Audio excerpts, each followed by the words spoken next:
Hey, good afternoon, everybody. 7 minutes past the hour of 3 o'clock on Super Talk 99.7. I am Brian Wilson. I am your friend and radio buddy, and I am ready and rested after a few days off.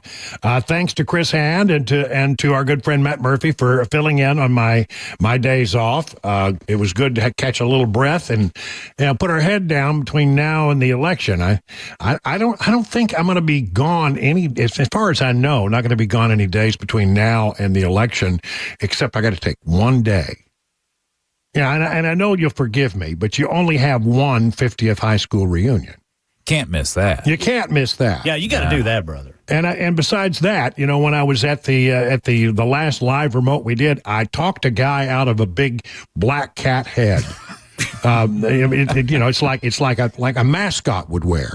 And since I went to Permian High School and we were the Permian Panthers, I've got this big black cat head that I'm going to have to carry through the airport all the way to Odessa, Texas, to put on so I can walk into the reunion with looking like a Permian Panther. Good news is, Brian, it's 2024. No one will think a thing of a grown man carrying a cat head through the airport. A big black cat head. You can't wear a mask at the airport, so you have to carry it. You can't wear it. Right. So, yeah. I mean, everybody can say, he's just a furry. Never mind. Exactly. Watching that thing go through customs through this security system there is going to be quite the thrill. Anyway, enough. We got to get busy. We got a lot of ground to cover here today.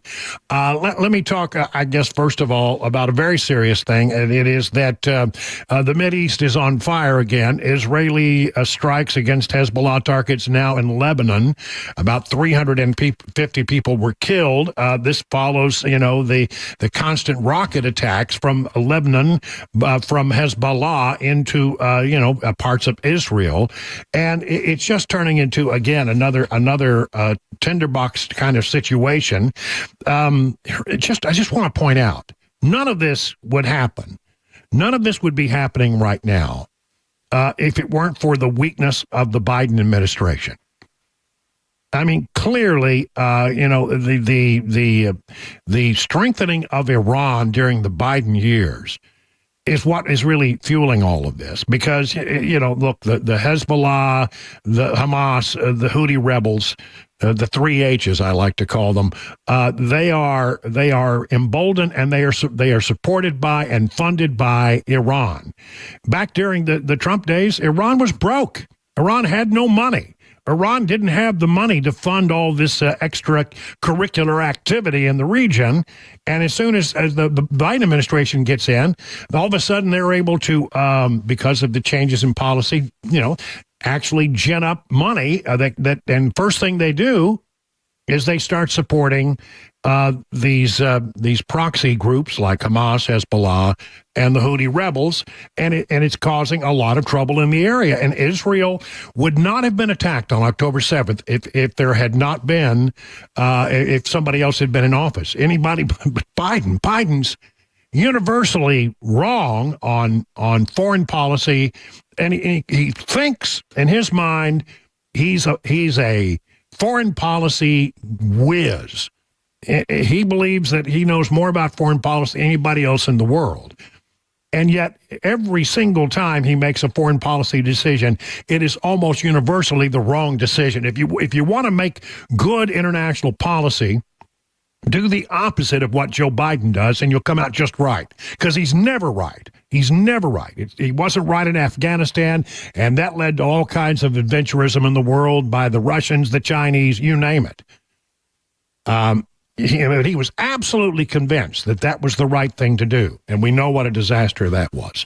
So here we go. Once again, we have this situation still heating up now in the Middle East, and the whole region is sort of tense right now because, if Iran decides to get involved directly without going through its proxies, then we could have what some call World War III, because it's going to be ugly.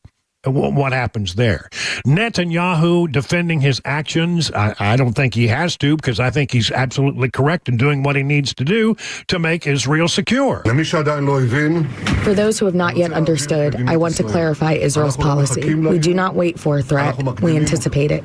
Everywhere, in every arena, at any time. We eliminate senior officials, eliminate terrorists, eliminate missiles, and we are still not done. Whoever tries to hurt us, we hurt him even harder. The Israeli military, according to the Wall Street Journal, said it launched strikes at more than 1,300 locations, targeting Hezbollah military infrastructure and militants with cruise missiles, medium and short-range rockets, and unmanned aerial vehicles. Israel also targeted a Hezbollah leader under U.S. Counterterrorism sanctions in an airstrike on Beirut on Monday, according to an Israeli official familiar with the matter. Hezbollah said that the individual, Ali Karaki, hadn't been killed, but the Pentagon said Monday it was sending additional forces to the Mideast. Wouldn't say how many, wouldn't say for how long.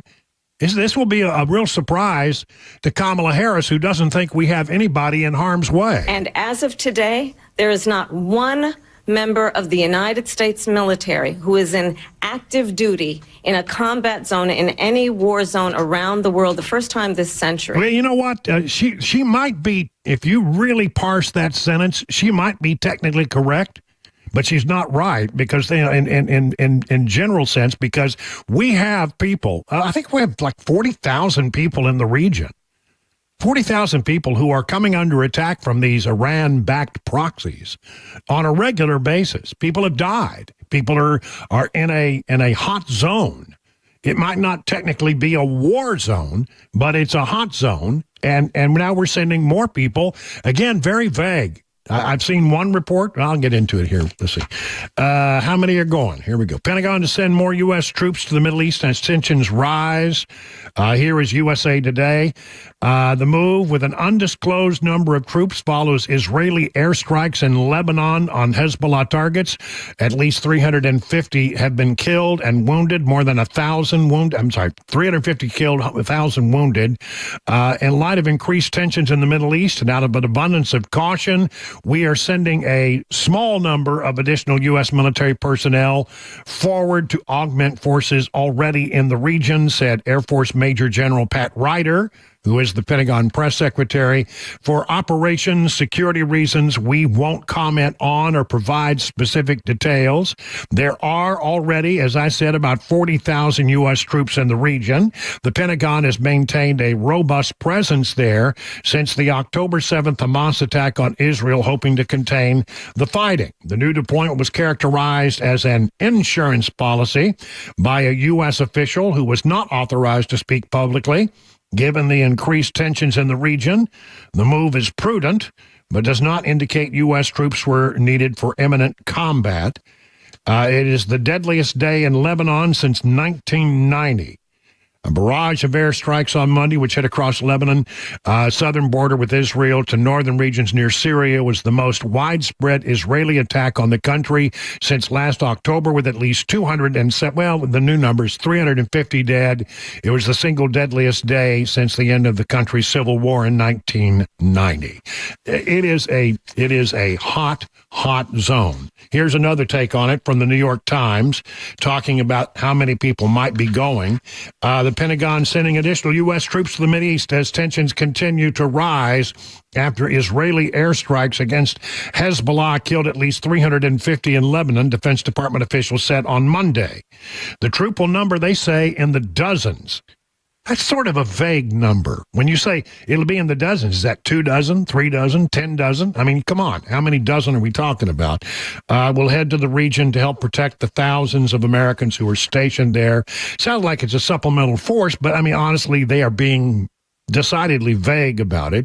The deployment comes a day after Defense Secretary Lloyd Austin called his Israeli counterpart and stressed the importance of finding a path to a diplomatic solution that will allow residents on both sides of the border to return to their homes as quickly and safely as possible. You know, I think sometimes if the Biden administration would just let Israel finish its work, instead of trying to always pull them back, How can you expect Israel, constantly under attack, the recipient of an unprovoked attack on October 7th that killed a lot of people, how can you expect them not to want to defend themselves against, I guarantee you, if let's say, for example, we started, taking rockets from Mexico or from Canada, and think about it, that's what it's like. Can you imagine if Mexico decided to start firing rockets into Texas, New Mexico, and Arizona? We'd have a very different opinion of it, wouldn't we? I don't blame Israel for doing what it needs to do. And I don't understand why everybody seems to think that Israel is the one that needs to pull in its horns. Israel needs to do whatever Israel needs to do to defend itself, period.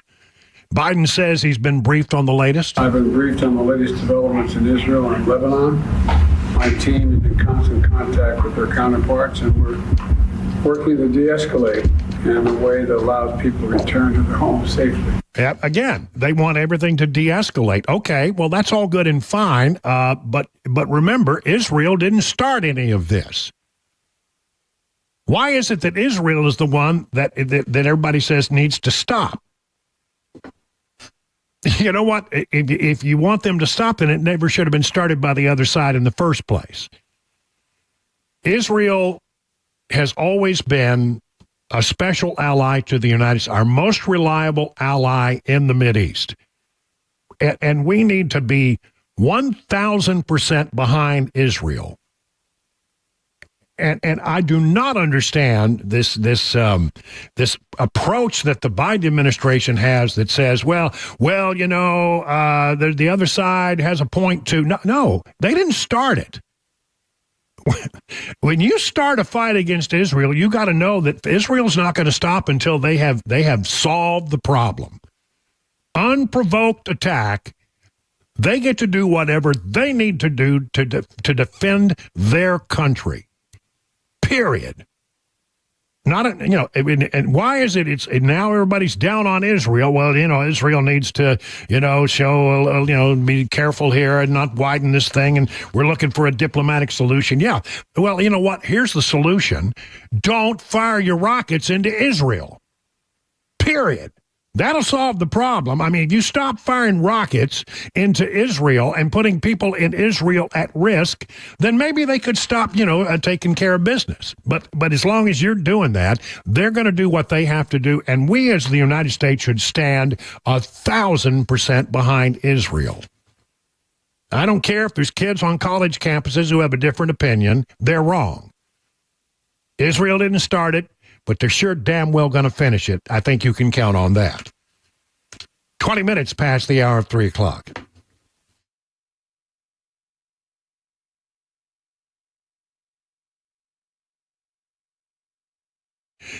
Oh, listen, let's talk about the Wellness Institute of Nashville. If you know that they're the place that I go with my back and neck pain, the Wellness Institute of Nashville is the place you should go if you have knee or back pain or neck pain. Give them a call today at 615-246-5009 to get the help you need. But I want to tell you about something else that's important to the folks at the Wellness Institute. They're throwing a community party in their backyard at the Charlie Daniels Park in Mount Juliet.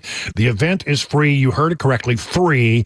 It's honoring our local police officers, firefighters, first responders, and veterans. Not only is it going to be free, but some great country music folks are going to be performing. Brian White and Colin Ray will be there, a full concert set, and Colin is revealing a brand new song just for this event. It's a concert you do not want to miss. We'll have some folks from Super Talk 99.7 there on location, and also our sister station 95.5 Nash Icon. So what you want to do is bring your lawn chairs, blankets, and get ready to party at the biggest community event Mount Juliet has hosted. The Love Our City concert, sponsored by Dr. Mitchell and Dr. Ashley at the Wellness Institute of Nashville. Hey, what's up, guys? This is Matt Murphy for Members Nutrition. I want to tell you about the Members Nutrition difference, and I want to encourage you to go over to the Members Nutrition website. Number one, they believe at Members Nutrition that they can sell vitamins and supplements at a lower cost point, and they're doing it every single day at membersnutrition.com. Number two, they want to make these products right here in the United States of America, not from some overseas company, and they do that every single day. I encourage you to go to membersnutrition.com. You'll get 50% off your purchase price at checkout. You don't have to put in any codes. Just go to membersnutrition.com. Once again, membersnutrition.com.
More U.S. troops on the move to the Middle East, and Tropical Storm John has just been upgraded to a Cat 1 hurricane just off the Pacific coast of Mexico. We'll tell you where it's headed at 3:30 on Super Talk 99.7 WTN. That's Ken Weaver there in the newsroom, and Chris Webber behind the glass, pushing all the blinky buttons in the control room. I am Brian Wilson, and together we make up this thing we call The Drive every afternoon. Guys, it's good to be back after a couple of days off.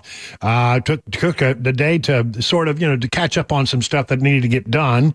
Among other things, I went to, like last Thursday night, went to see Steve Martin and Martin Short. Yeah. That was a good show. Enjoyed that. It was down at the Opry House. And there was a great moment at the end. It was very clear. It was completely ad-libbed, where you had Steve Martin standing there in the circle, the circle that they brought over from the Ryman right there. And he's in the circle. And he's talking to Martin Short and said, we're standing on sort of hallowed sacred ground here. And Martin Short had no idea what he was talking about. It was very clear. And he said, well, can I stand there? He said, no, I've earned it.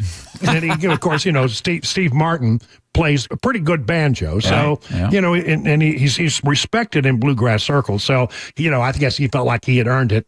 And Martin Short clearly had not. Clearly, since he didn't know anything about it.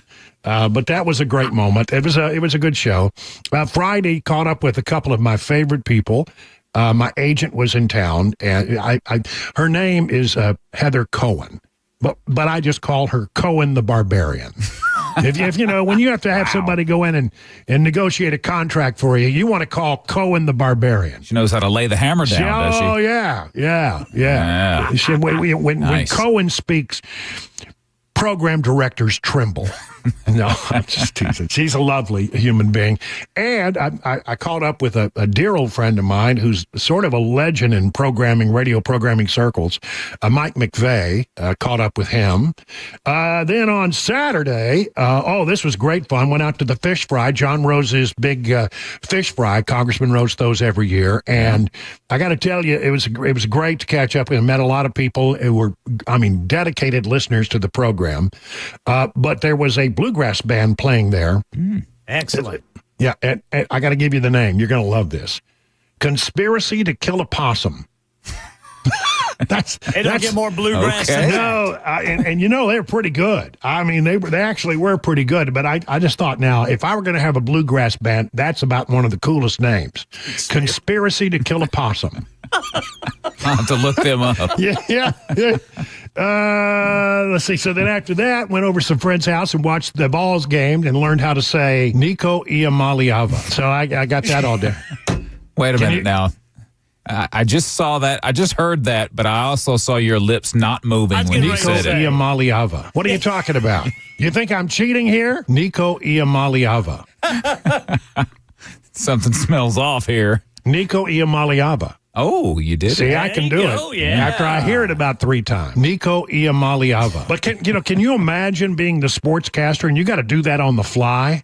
Yeah, and you've got to do it flawlessly. You got to do it flawlessly every time you say it, and you're also doing something that's not very easy, which is play-by-play, because sure. but just to do that I could never do that in a million years. I would never get through a Vols game as the play-by-play guy. It'd be tough. I would just have to have a button where I could go Nico Iamaleava every time I needed to say it. Exactly. You'd be real upbeat, They're getting ready to score. And there's the 10, the 5th touchdown. Nico Iamaleava. Nico Iamaleava. Yeah. Exactly. But what fun! But I guess I'm going to have to be. I now have a Tennessee Titans orange shirt. Yeah. Which I can now wear on Saturdays. People say, well, how where you're just getting on the ball. Well, I got to have a football team to yell for, and it looks like the Tennessee Titans are not going to be it. Smells like a bandwagon fan. Let's say, who's winning? Give me that shirt. Yeah, no, come on. No, but but it was a pretty good game. So sorry about your OU Boomer Sooners. Boy, we going to have a rough year. What do you got? They held them under 70, so that's good. That's an achievement. We did do that. Yeah. You know what? It was a closer game than the score would indicate. I will say that. It was the first real test. Well, we needed a quarterback who, when Tennessee would give us the ball, he wouldn't just give it back. That's a good start. What you need is a quarterback like Nico Iamaleava. Yes, sir. Yes, sir. And what do you think about these Titans, man? I don't know what to think. Boy, from what it sounds like, and from what I didn't watch the entire game, but you alluded to it Well, I can understand earlier. why. Yeah. They again, it's the offensive line just not holding up. Everybody's on Levis, and I don't think it's all his fault. Has he made some bad calls? Yeah, but he's constantly under pressure. Yeah. And that's when you make mistakes, and that's when you're forced in and out of desperation, trying to make a play. You do those crazy things, but gosh, that O-line just ain't getting it done. And this is not new. This has been going on for quite a while. Absolutely. This was a pain point in the offseason, and things have not really improved. Yeah, the offensive line is offensive. It is indeed, and it's not supposed to happen in the NFL. No, it's not. All right, well, listen, on that note, I don't mean to bash the home. I think they've got the pieces. With the exception of the O-line, which needs some work. But but the rest of it, it's all there. If you just could get time in the pocket. If you can jump 10 feet high over the defenders, that's right. You got a great chance. All right. Well, on that note, time for the news at 3:30.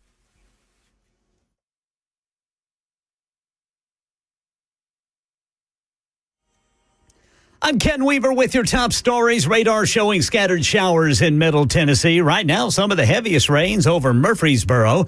And we just saw where Tropical Storm John has just been upgraded to a Cat 1 hurricane over Mexico's Pacific coast. It is supposed to make landfall tomorrow. We'll see where it goes from there. Got the full forecast and traffic coming up in 5 minutes. We're monitoring reports of a small plane crashing into the Cumberland River in Cheatham County this afternoon. Channel 4 says that plane is submerged several feet in the water off Chapmansboro Road. And 2 Wilson County schools went on soft lockdown after a suspect ran from deputies this morning. This was near Gladeville Elementary and Middle Schools around 10:30 this morning. Students were able to go about their day. Officials on that soft lockdown were just limiting who could enter the buildings. And the Pentagon announcing it's sending more troops to the Middle East as Israel says it's carried out another attack against Hezbollah, this time in Beirut, Lebanon. Israel now warning residents from near the border to move now, clear out of the region, saying more strikes are coming. Marcus Moore is in Beirut. What we have seen is a mass exodus from a number of the villages and towns in southern Lebanon. The roadways there packed with cars and people urgently trying to get out. And what we have heard from some in southern Lebanon is that in the midst of these evacuations, they have been seeing airstrikes and plumes of smoke on either side of the road. Israel says it has hit 1,300 plus Hezbollah targets, killing hundreds, destroying thousands of missiles in this latest round of fighting. That's the latest news. Traffic and weather next. I'm Ken Weaver, WTN News. Hey, it's Dan Mandis, and I am so glad that California Closets has fixed my closet catastrophe. After exact measuring and planning, they came over and got to work.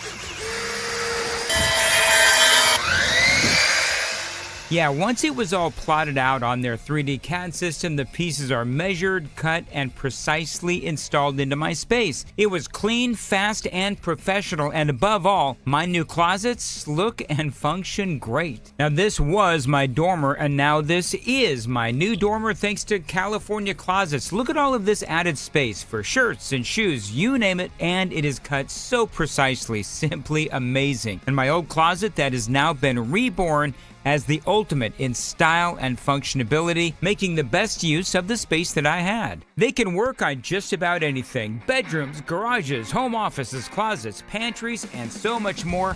Find them online, CaliforniaClosets.com, and see what they can do for you. You can schedule a free design consultation. Mention my name, CaliforniaClosets.com.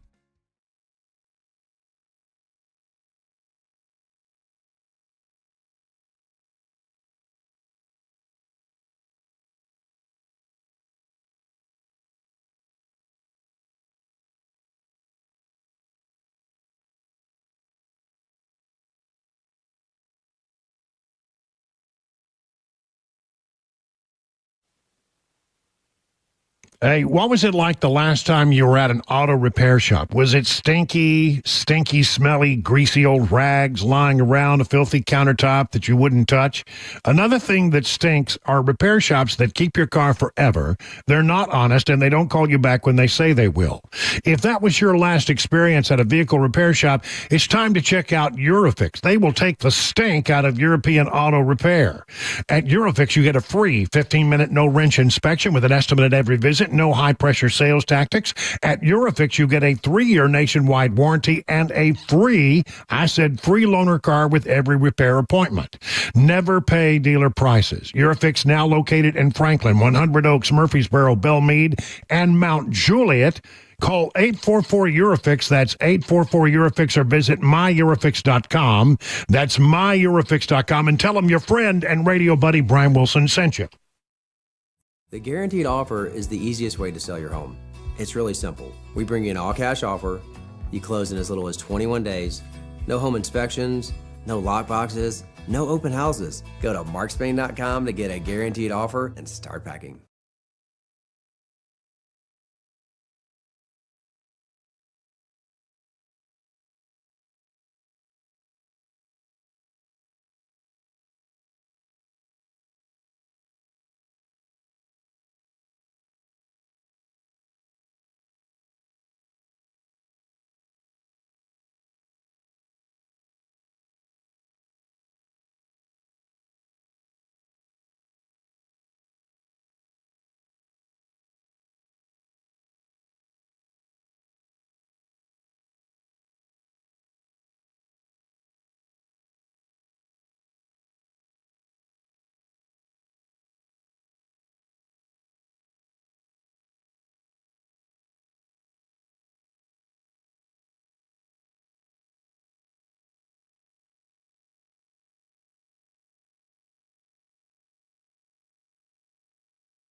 38 minutes past the hour of 3 o'clock on Super Talk. I'm Brian Wilson. So glad that you're with us on this Monday, September 23rd. Again, thanks to our good friends Chris Hand and Matt Murphy for filling in so I could have a couple of days off. And it's head down, nose to the grindstone as we head into the election in November.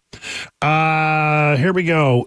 We have gotten a bunch of new information about this guy, Ryan Routh, who was stalking President Trump, and it was in that second assassination attempt down there in Florida, West Palm Beach at his golf course. Remember that happening just the other day?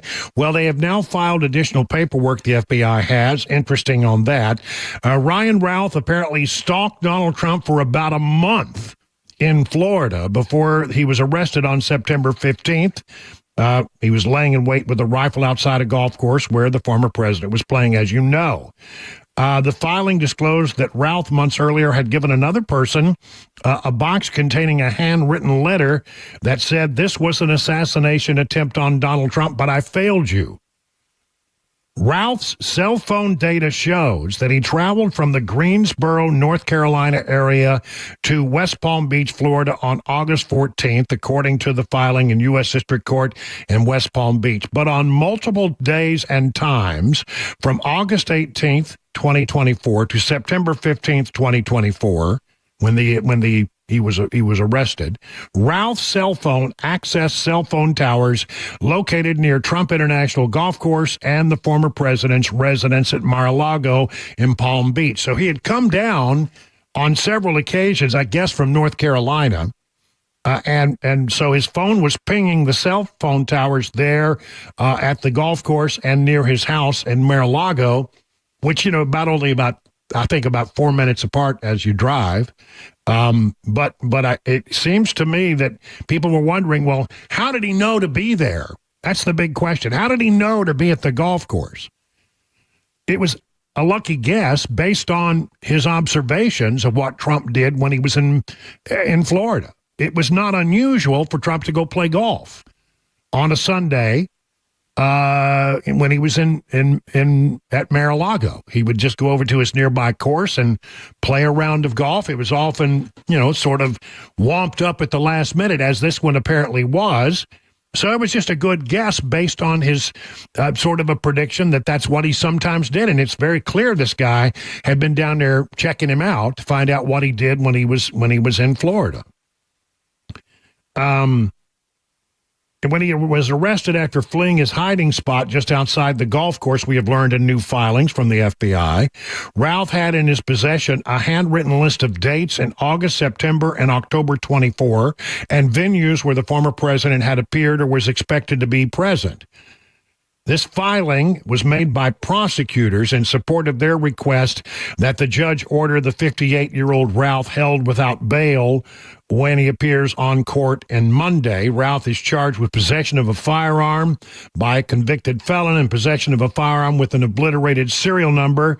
Those things are the charges that are pending. There will be other charges brought against him, but in the meantime, they need to make the case to the judge, and that's what this is all about.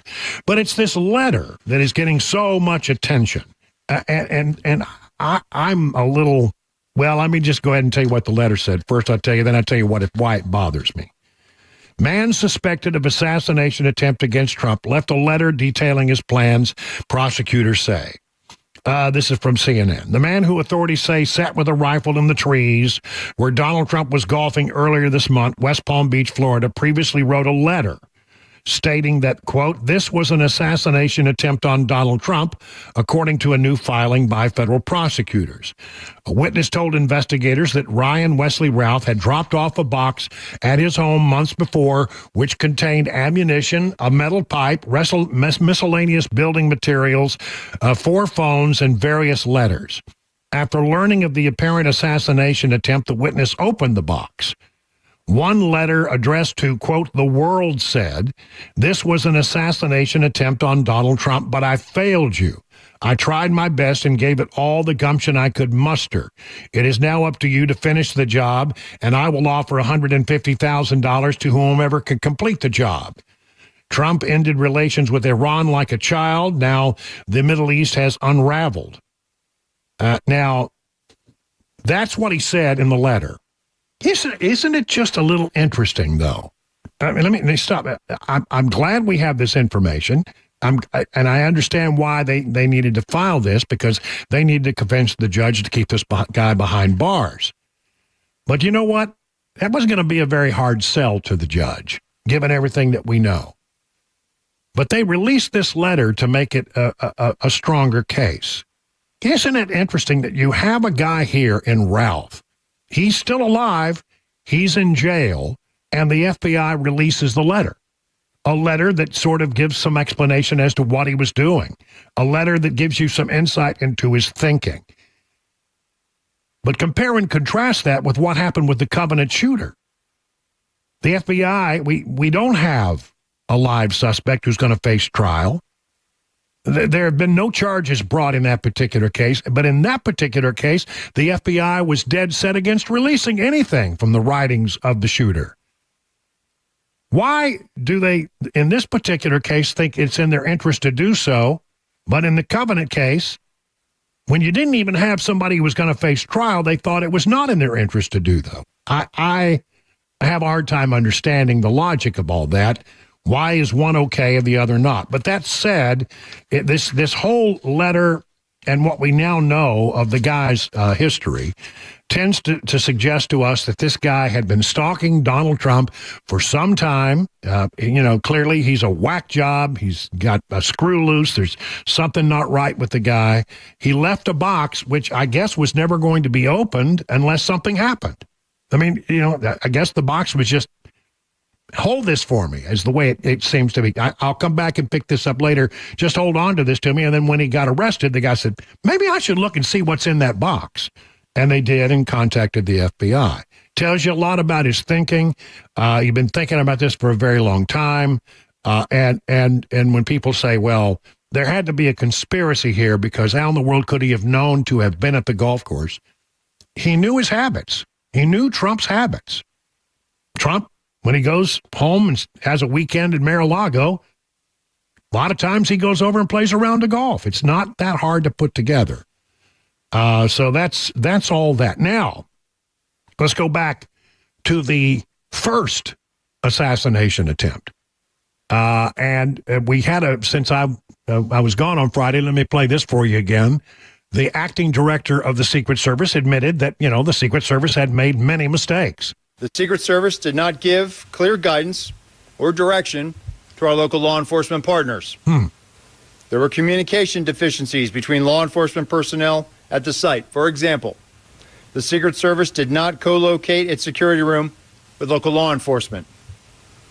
There was an over-reliance on mobile devices, resulting in information being siloed. I've directed that the Secret Service embark on a significant paradigm shift that will redefine how we conduct protective operations. There will be an increased use of technology, not only to assist in communications, but also situational awareness when we're doing our protective mission. All right, so that was Friday. Ronald Rowe, acting director of the Secret Service, coming out and admitting that some of the mistakes that were made, and that's after they've done a detailed analysis of what went wrong in Butler, Pennsylvania. Representative Chrissy Houlihan is a Pennsylvania Democrat who's one of 13 lawmakers on a bipartisan task force investigating the assassination attempt against Donald Trump, said that there were enormous gaps in communication. I think we've pretty much figured that out.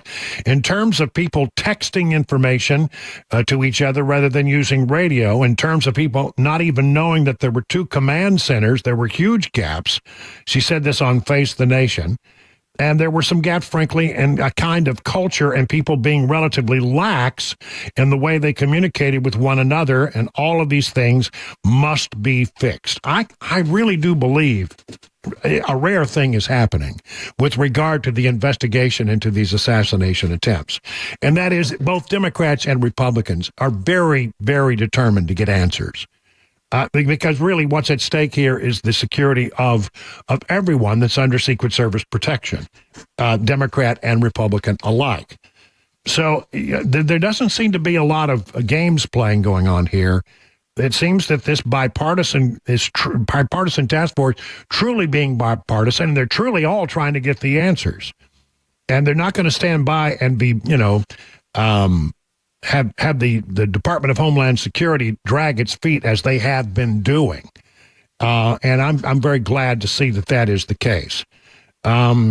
So we have the Secret Service admitting that there have been some failures. You got many people here saying, yes, there were enormous gaps in communication.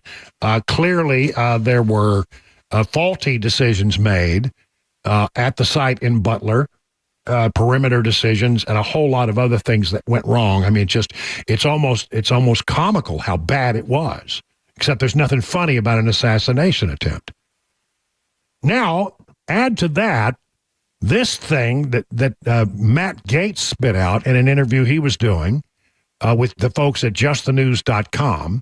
Matt Gaetz is talking about something that he has learned from officials within the government, security officials. I'll break a little news for you. I had a senior official from the Department of Homeland Security in my office before the second assassination attempt saying that what he has assessed is that there are 5 known assassination teams in the United States, 3 inspired by other governments, 2 that are here that are known domestic assassination teams. And with that, this individual was coming to me concerned that the force protection around President Trump, even prior to that second assassination attempt, was not sufficient for what it needed to be. And the coordination at that level, at the dignitary protection level, is like the bare minimum that we have to do to keep our presidents, our presidential candidates safe while they're on the trail. Wow. 5 active teams. 3, he says, are sponsored by foreign governments. And if that is true, and I have no reason to doubt it, because we've been talking for some time now about the threat matrix was blinking not yellow but red, that there was a great concern. But if there are 3 foreign national assassination squads working in the United States, then the Secret Service should have been at the very highest level in protecting Donald Trump, Kamala Harris, and anybody else. That they should really, really be on high alert. And it's clear from what happened in Butler that they weren't taking it as seriously as perhaps they should have. This is not yet fixed. They're still trying to. There's still a lot of finger pointing going on here, and these bipartisan congressional committees, one in the House and one in the Senate, are not getting the information that they should be getting from the Department of Homeland Security. And the one thing I'm pretty sure of is that the congressional investigations, they may have to pull out every trick in the book, but they're going to get that information. It will be released, and we will have a better understanding. The question is, even after all of this, is the Secret Service up to the task? And I think there are still legitimate questions about that. 51 past the hour. Hey, what's up, guys? This is Matt Murphy for Members Nutrition. I want to tell you about the Members Nutrition difference, and I want to encourage you to go over to the Members Nutrition website. Number 1, they believe at Members Nutrition that they can sell vitamins and supplements at a lower cost point, and they're doing it every single day at membersnutrition.com. Number 2, they want to make these products right here in the United States of America, not from some overseas company, and they do that every single day. I encourage you to go to membersnutrition.com. You'll get 50% off your purchase price at checkout. You don't have to put in any codes. Just go to membersnutrition.com. Once again, membersnutrition.com.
We are following the reports of a small plane crash west of Nashville and the Pentagon making a move in light of another massive attack by Israel on Hezbollah terrorist sites in Lebanon.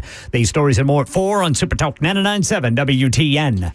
All right, time to take a look at what's going on in the markets. We got some green screens here today, but just a little green. Dow Jones Industrial up 61 points. The S&P hit new territory today, but it's only up 16 points. NASDAQ up 25 points. So what's driving the markets? Let's check in with John Maxon over at Beacon Capital Management for more on that. Good afternoon, John.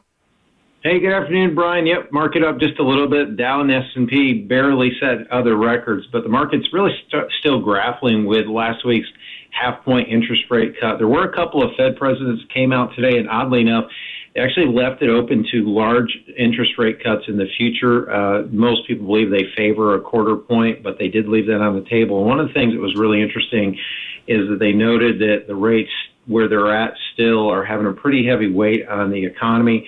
Of course, nobody likes to hear that, but it's going to be data dependent according to what they said, and we're going to get a lot of data as we get closer to the end of this week. We're going to look at tomorrow consumer confidence, GDP, and then the Fed's favorite inflation index, the PC index on Friday. So we'll see what the data says as the week goes on. All right, thank you very much, John. And find out about all the things that John Maxon and all the good people over at Beacon Capital Management can do to help you get ready for your retirement. Just go to the website, askbeaconnow.com. 58 minutes past the hour. Say, if you want an engagement ring that she will be proud to wear, there's only one place to go, and that's Genesis Diamonds. Genesis has cornered the market on all the world-class designers. These New York and Los Angeles-based designers are the best of the best. Every store wants them, but very few stores make the cut. Genesis made the cut and has all the luxury brands, all the ones that women are asking for. So don't settle. Get her the ring of her dreams at Genesis. And don't think you will pay more. Genesis has complete ready-to-wear designer rings as low as $1,900. And, of course, no jeweler can beat the price of Genesis diamonds. Whether you want natural diamonds or lab-grown diamonds, Genesis has the guaranteed best prices and the highest quality. And only Genesis gives you a 120% diamond upgrade guarantee plus free service for life. On all of this with no commissioned salespeople, no pressure ever. Nobody delivers for you like Genesis when it comes to quality, value, selection, warranties, or customer care. Get the deal you deserve on your diamond, Genesis Diamonds, and now with an expanded selection of luxury pre-owned Rolex watches, all the hard models to find. They've got them. Check them out, Genesis Diamonds, Green Hills and Cool Springs. Hey, it's Dan Mandis, and I am so glad that California Closets has fixed my closet catastrophe. After exact measuring and planning, they came over and got to work. Yeah, once it was all plotted out on their 3D CAD system, the pieces are measured, cut, and precisely installed into my space. It was clean, fast, and professional, and above all, my new closets look and function great. Now, this was my dormer, and now this is my new dormer thanks to California Closets. Look at all of this added space for shirts and shoes, you name it, and it is cut so precisely, simply amazing. And my old closet that has now been reborn as the ultimate in style and functionability, making the best use of the space that I had. They can work on just about anything: bedrooms, garages, home offices, closets, pantries, and so much more. Find them online, CaliforniaClosets.com, and see what they can do for you. You can schedule a free design consultation. Mention my name, CaliforniaClosets.com.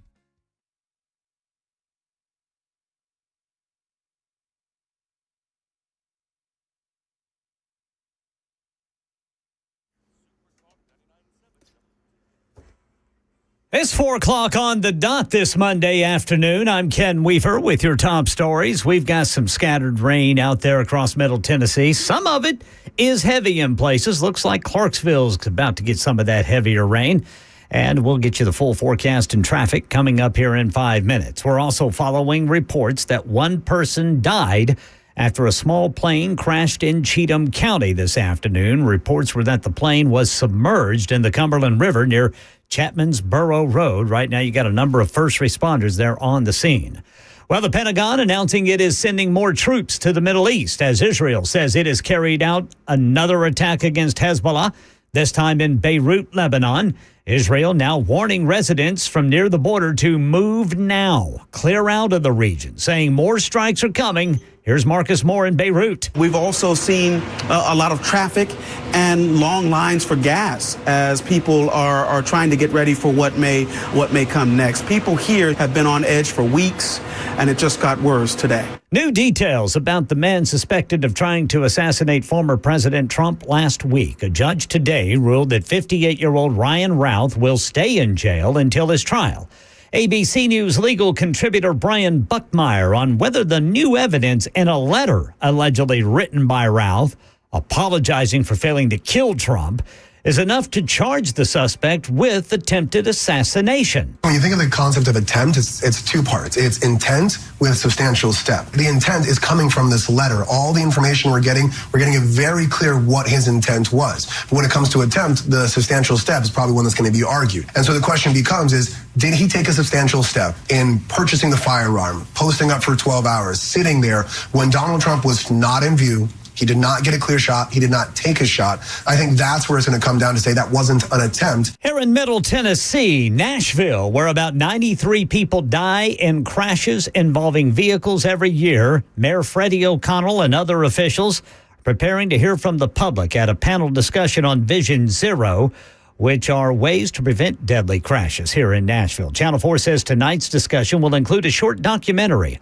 on 5 families who have lost loved ones. I have met some of the families that have either lost loved ones or had experiences with very serious injuries. And so I think Vision Zero is a critical project. I'm very glad that Nashville is committed to it. After this short documentary, the panel wants your input. Now, this starts this afternoon at 5:30 in the Luby Center Theater on Rosa Parks Boulevard. That's the latest news. Traffic and weather next. I'm Ken Weaver, WTN News. Hey, it's Dan Mandis, and I am so glad that California Closets has fixed my closet catastrophe. After exact measuring and planning, they came over and got to work.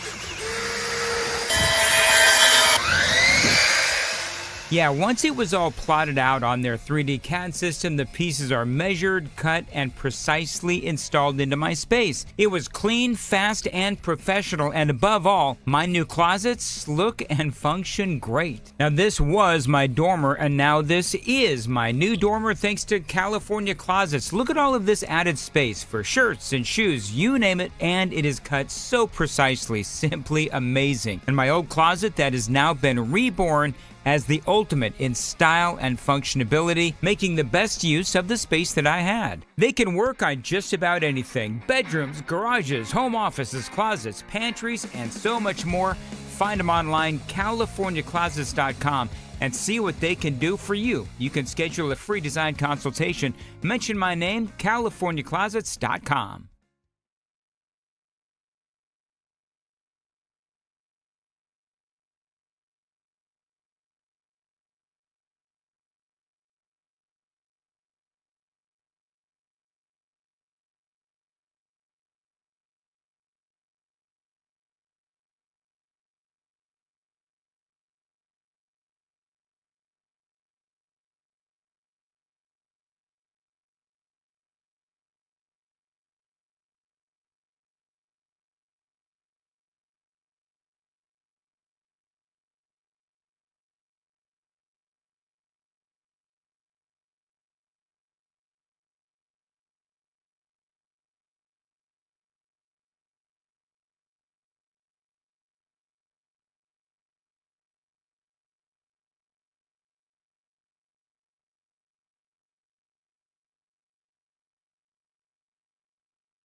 Hey, good afternoon, everybody. It's 7.5 minutes past the hour of 4 o'clock on Super Talk 99.7. I am Brian Wilson. I am your friend and radio buddy, and I'm so glad that you're with us on this Monday, September 23rd. We got a lot of ground to cover here. Going to kick off, I think, this hour with a discussion of our 2024 race, see where things stand. We have a lot of numbers to go through, and these are numbers that I think you're going to like some of them for sure. So let's start our 2024 update with a look at what we got today. A big poll came out from New York Times Siena, which, they have a reputation of being a pretty good poll.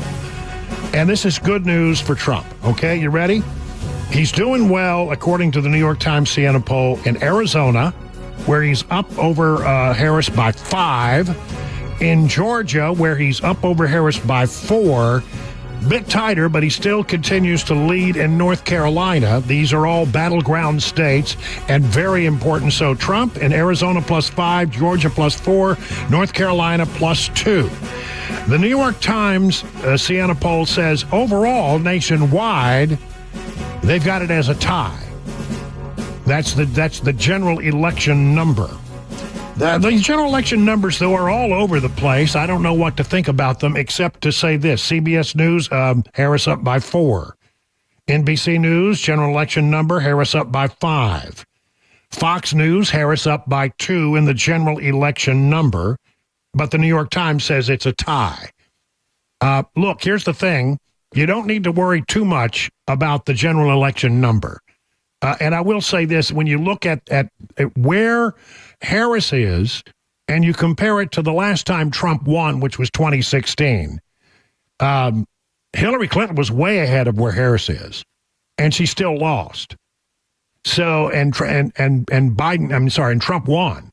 So, I'm not too worried about it. You can win the general election number, even by a pretty good amount, and still lose the electoral college ballot total. You need 270 to win. Here's pollster Matt Towery. Let me just say this. The polling gurus and predictors are going to start telling you over the next month and a half that Harris is gaining speed in these various battleground states. They're somehow going to say that she's gaining speed in the national polls. I'm just going to predict it. They're going to say that she's going to win and Trump will lose. It makes no sense. People have to understand Trump is running way ahead of where he has in the last 2 cycles that he ran in the national average. And in these various states, now everybody has their different way of sampling things. And I think all of these states are very tight. But I don't think there's any state where anyone has a 4 or 5 point lead right now that's a battleground state. I just don't see it, and I don't believe it. I think he's right on that. By the way, Matt Towery is a Republican pollster, and Harry Enton crunches the numbers for CNN. You got a lot of red on the screen. This is pretty good news for Donald Trump. This is the Harris versus Trump margin. Unrounded margin. Look at this. In Arizona, Donald Trump up 5. In Georgia, up 4, though no clear leader. North Carolina, a similar story. Donald Trump up 3. Again, no clear leader. But you take it all together, in these 3 key battleground states, 2 of which Joe Biden carried 4 years ago, we see that Donald Trump is ahead, and by an average of 4 points, significantly better than he did back in 2020 across all of these states. All right, so there. I'm not worried about the general election number yet. I got it right because listen, the polls always underestimate Trump, and the unknowable thing is, did the pollsters figure that out? Are these polls more accurate than past polls? Well, the last 2 presidential election cycles, they have continually underestimated Trump's strength. So I don't worry too much about the electoral college numbers, and I like the news about Arizona, Georgia, and North Carolina. Pennsylvania is where it's got to be, where it all comes, where the rubber meets the road. It's going to be the place where things happen. Washington Post has Pennsylvania as a tie.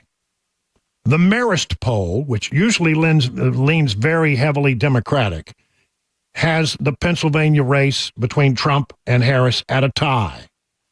TheHill.com Emerson poll, Trump up by 1.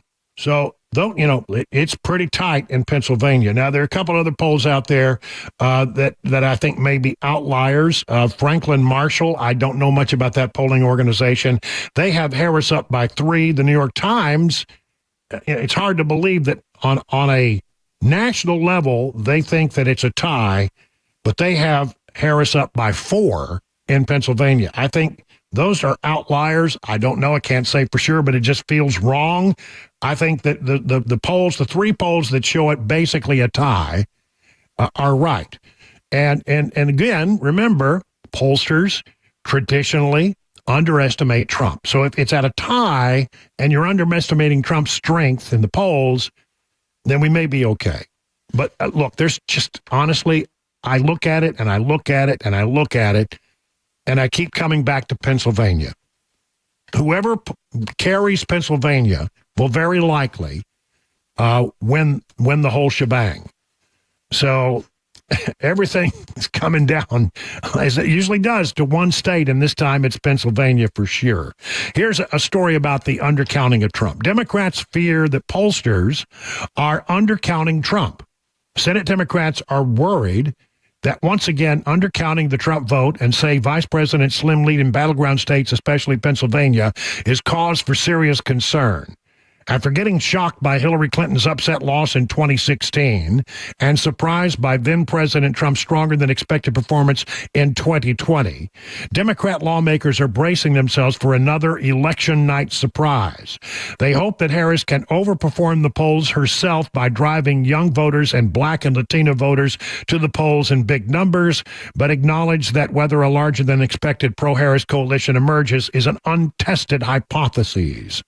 Polling has been seriously damaged since 2016, and that's one of the truths, is that Trump is going to be tough in Pennsylvania, and that's absolutely the truth, said Senator John Fetterman, Democrat of Pennsylvania. He says he's worried that pollsters may be undercounting Trump's support in his home state. I think that's something to listen to. Say what you will about Fetterman. By the way, when you hear him talk now, it's so much better than it was. His whatever happened there, he's doing much better in that regard. But anyway, listen to Fetterman. He's on the ground in Pennsylvania.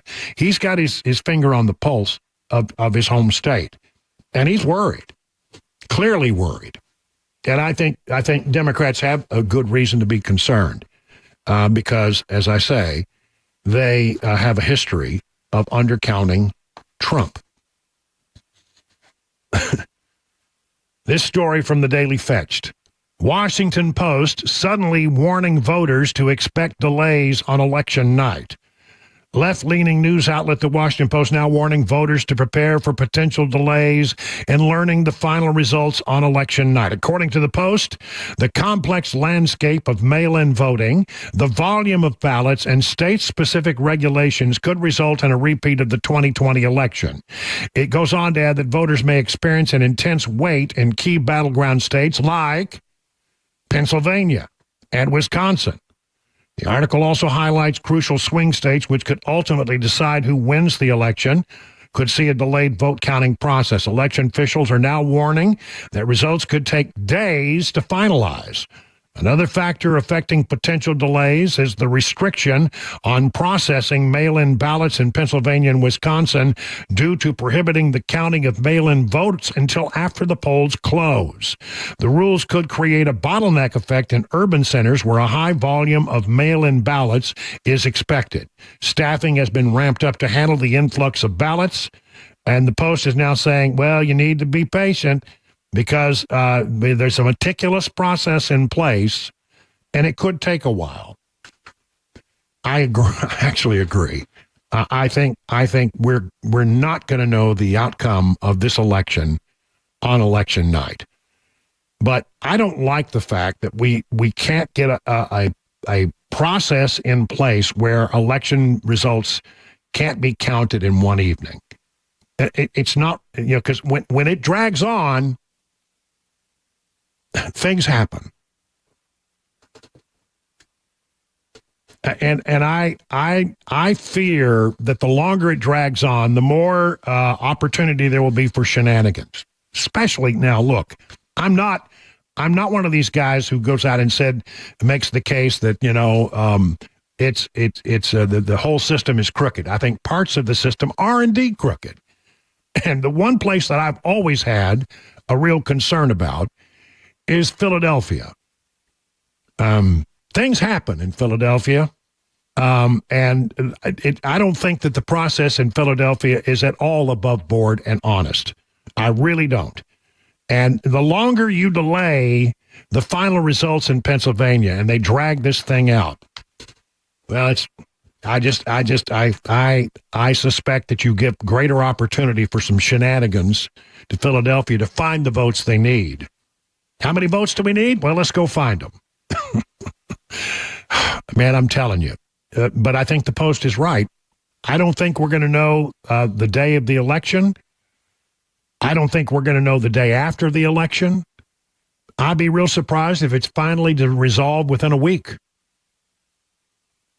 I hope I'm wrong. There's nothing in the world I want to be more wrong about than that, but I'm afraid that's the way it's going to be. Interesting scenario. This could potentially happen. One single electoral college vote could make, this is from Fox 17, Vice President Kamala Harris's path to the White House much more difficult in an election that is already expected to be decided by just thousands of votes across 7 swing states. Allies of former President Donald Trump are trying to persuade Nebraska to switch up the unique way it allocates its electoral college votes, urging the state legislature, which is Republican, to move to a winner-take-all system from its current system of splitting by congressional district. The change was discussed earlier in the year, but ultimately abandoned as it lacked the votes in the state legislature to move forward. But the push is being renewed and backed by the state's all-Republican congressional delegation and its GOP governor. Nebraska Governor Jim Pillen recently said in a statement he would enthusiastically call a special session to pass a measure to do so if there was a clear and public indication that there are enough votes for it to pass. So, the push is on to get Nebraska to reconsider and to go from rather than awarding electoral votes out of the state of Nebraska by congressional district, to do it as a winner-take-all system as it is in most states. To my friends in Nebraska, that once said Lindsey Graham, that one electoral vote could be the difference between Harris being president and not. And she's a disaster for Nebraska and the world. With Nebraska's heavy Republican lean, it would essentially guarantee Trump another electoral college vote and make Harris's path to 270 a lot more challenging. Indeed, watch this. Watch what happens in Nebraska. And if they change their system, that could be a really good thing. It's 20 minutes now past the hour of 4 o'clock.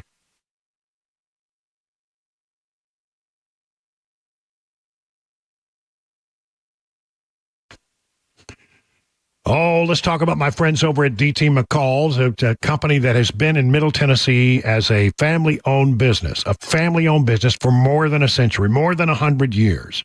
They've grown to 5 locations over that time, and there's one no doubt near you.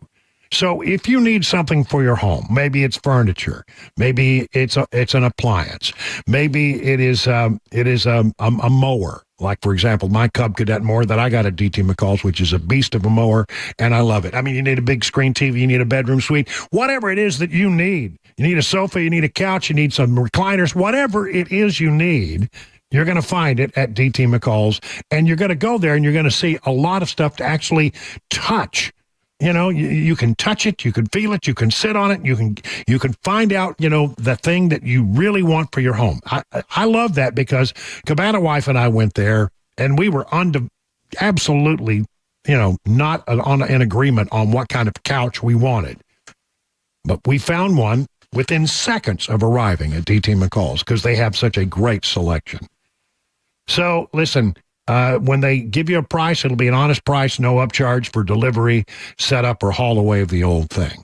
Find out about their 5 convenient locations near you by going to their website, dtmccalls.com.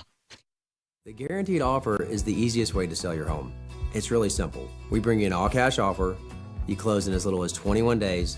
No home inspections, no lock boxes, no open houses. Go to markspain.com to get a guaranteed offer and start packing.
Plane crash west of Nashville update. Officials just gave a press conference, and we'll give you the details at 4:30 on Super Talk 99.7 WTN.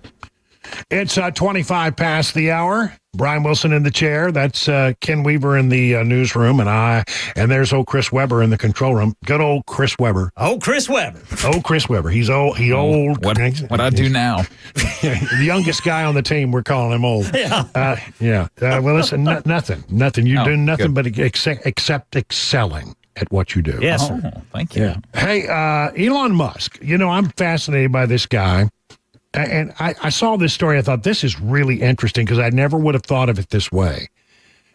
He's building, in addition to all the other things that Elon Musk is doing, which, is like, he's putting spaceships into space. He's going to go to Mars. He builds electric cars and all this other stuff. Elon Musk, according to CNBC, is on a mission to build new supercomputers. And he once wrote on X that Tesla should be viewed as an AI robotics company rather than a car company. And they're building supercomputers, one of them named Dojo, and another one that's a $500 million supercomputer built in Buffalo, New York. And they're building another one called Cortex, and that they're going to do that in the Austin area. But listen to this. Dojo will process and train AI models using the large amounts of video and data captured by Tesla cars. The goal is to improve Tesla's suite of driver assistant features, which the company calls Autopilot, and its more robust full self-driving system.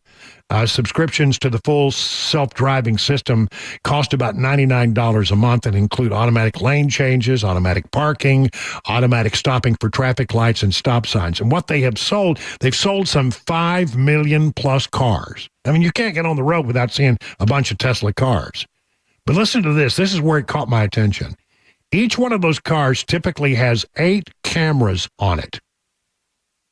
And when you think that those cars are driving around, let's say 10,000 miles a year on average, they're streaming all of that video back to Tesla. And it trains their computers. Is that something? Really? I know. And talk about, video. By the way, video is those are huge files. But they're streaming all of that video back to Tesla and storing it at these supercomputers. What can they do with the training set? Obviously, they can develop full self-driving, and they're getting very, very close to that. But, I mean, the guy's thinking, like, we're all playing checkers, and Elon Musk is playing chess, Yeah, like we're marveling because our cars have cameras in them, and he's already using the footage to make things better in 10 years. He's got all 8 cameras streaming back to some kind of Tesla computer farm somewhere where they're training computers how to drive without human beings being involved. I'm still excited about electric windows. Yeah, the kind that you don't have to roll down with the hand. Yeah, I know. I'm just thinking about that. I just think it's interesting, that he's, not only is he doing spaceships, not only is, I don't want an electric car, but if I was going to have an electric car, I'm pretty sure it'd be a Tesla. Yeah. I mean, I think they do electric cars as well or better than anyone out there. We got to have people like this, man. We have to have people with money like Elon Musk that want to try things. Yeah, sure. I like the fact that this guy is thinking outside the box. He does things in a much different way, and he's not opposed to failing. No, because through failure, you learn. If you learn from your failures, it's not really a failure, is it? Because you get closer and closer to the goal, which is success. So anyway, fascinating. By the way, I want him to do that with the federal government. Go through and with the thinking outside the box. I want him to, completely reinvent government, because I have a feeling that the ideas that he comes up with, everybody in Washington will hate. But it probably could potentially revolutionize, and put what I think is a sort of a moribund system up on its tippy toes and working more efficiently for who? Us, the taxpayers. That's what I want. I think sometimes we don't think about government is supposed to serve you and me. Yes. Not the other way around. Southwest Airlines, very quickly, I just want to get this in. They're about to go through some very difficult stuff. A host of major changes. They're going to have assigned seating. I hate it, but they're going to do it. And they're making a lot of changes, mainly because there's a guy out there trying to take over Southwest Airlines. And in order to sort of fend him off, now the CEO of Southwest Airlines is telling people who work at Southwest Airlines, I'm really sorry. It's going to inconvenience you. You are not going to like some of this stuff, but we've got to make changes if we're going to stay on top of our game and not be overtaken by this other guy who wants to take over Southwest Airlines. So keep an eye on Southwest. The things that are going to be happening are going to be very interesting, and I don't think you and I are going to like them very much. 31 past the hour.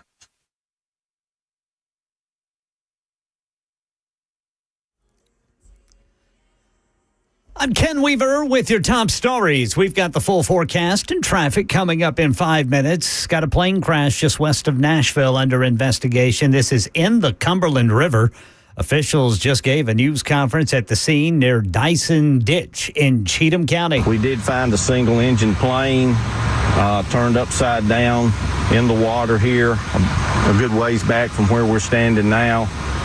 We did remove the pilot, who was deceased.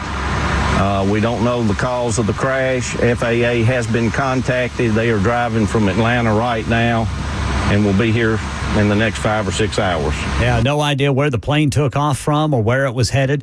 The Pentagon announcing it's sending more troops to the Middle East as Israel says it's carried out another attack against Hezbollah, this time in Beirut, Lebanon. Tom Sufi Burridge is in Tel Aviv. The immediate goal clearly right now is to degrade Hezbollah, take out its military capabilities, and then obviously there are question marks about what the Israeli military might do next. And the overall goal is, remember, Israel has added an extra goal to its war aims in Gaza, even though this is a separate front, effectively, saying that it must now return Israeli citizens to their homes in the north. And for that to happen, Hezbollah needs to stop firing rockets into northern Israel. And Monday News, Daria Albinger says new records for the big board today. How high can they go? The Dow closing at another record, up 61 points. The S&P also notching the benchmark, adding 16 for the day, and the NASDAQ was up 30 points for the day. This is a big week for economic reports, including the latest gross domestic product that's due out on Thursday. The Fed's interest rate cut may help many kinds of borrowing become more affordable, but home buyers may not see as big a drop in mortgage rates as they expect. That's because loan rates fell for homes in anticipation of the Fed's action. That could also affect homeowners who were hoping to refinance. Working 5 days a week has long been the corporate cultural norm, but that could be changing as more companies explore the option of the 4-day work week. The CEO of 4-Day Week Global, a nonprofit that coaches companies through the process of shortening their work hours, says one less day on the job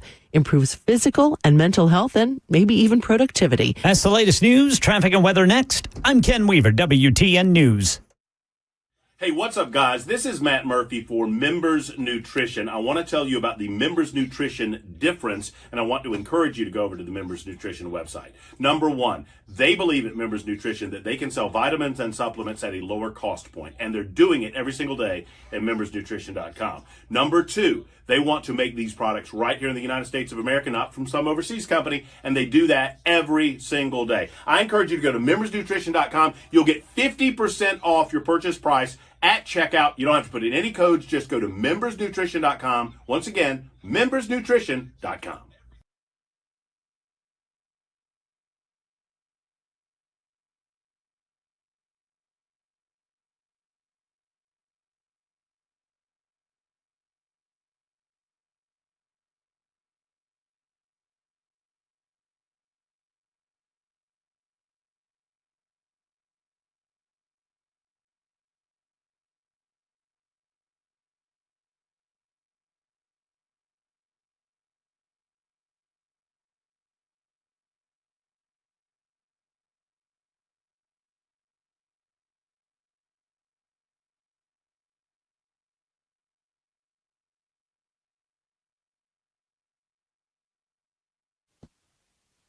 Let me tell you about the folks over at United Structural Systems. You know, when you have the really hot, dry weather like we've had, and then you get a bunch of rain, when it goes back and forth like that, it really can just wreak havoc on your foundations. That you might start seeing things you haven't seen before, like bricks that are cracking or walls that are bowing or doors or windows that stick or stair-step cracks in masonry mortar joints. You got to call the folks at United Structural System. They've been around in Middle Tennessee since 1994, some 30 years, more than 25,000 satisfied residential customers. They're the people you wanted. They're the gold standard in this kind of stuff. And other stuff as well. How's you doing in your crawl space? You got the water down in there, musty odors, cracks in basement floors, hardwood floors that are cupping. You have them come out and take a look at what's going on in your basement or crawl space, right? And if you have concrete that's settling, sinking, or sloping, they have a USS Polylift system. Don't replace it, raise it. Here's the number for all of this good stuff, 615-488-7855. And you can learn more about all the things they can do to make your house, your most important investment right again. Just go to USSTN.com.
It's 39 minutes past the hour of 4 o'clock. I'm Brian Wilson. You're listening to The Drive, Monday, September 23rd. Oh, guys, I'm excited. I've got a little surprise coming up in the 5 o'clock hour. Really? 5 o'clock hour. If you are a longtime fan of this program, you need to be here in the 5 o'clock hour. That's all I'm going to say. That means Brother Chris and I'll be here. Yeah. Well, we'll be here anyway. Well, yeah, that's true. Yeah, it's hard for you guys to leave. You can't leave. That's this is your job. But I'm saying everybody will enjoy this. All right. That's all I'm going to say. Does it involve tacos and hamburgers? I just worked it out. I was able to, I try to use my time productively. And while the commercial breaks are running, I'm still, trying to make stuff happen for this program. Yes, sir. Upward and onward. So what you're saying, Brian, is that it's not edible. Yeah. No. Never mind. And we'll still be surprised. But you'll still be surprised. Okay. You'll love this. If you had to guess, what is the richest city in Tennessee? What would you think it is? All of Tennessee. Wow, that's a good question. Like people or just the richest community, the city. Franklin? That's the first thing that comes to mind. That would be a good guess, but it's not right, believe it or not. Knoxville. No. Belmead. Belmead. Oh, those fancy Belmead. 2,668 people live in Belmead, according to the 2022 census. And it is the richest city in Tennessee. The median household income in Belmead is $250,000. That's 232.7% more than the United States median income. And about 74% of households earn over $200,000 annually. The unemployment rate in Belmead, 1%. That helps. Yeah, that's right. That must be us. Yeah, of course, doing all right over there. Yeah, Belmead. Yeah, and then, but if you say now, which is the richest county in the state, what would you say? Williamson. Yeah, that's right. That's a pretty good slam dunk there. Belmead is the richest city in the state, not the richest county. That belongs to Williamson County. It's over just next to Davidson, of course. Per capita income in Williamson County. I mean, that's everybody who lives in Williamson County averaged out $119,937. And they go on to list in this Tennessean article the richest cities in each southern state. I thought it was interesting. Alabama, it's Mountain Brook. If you've ever been to Mountain Brook, Alabama, you know that's true.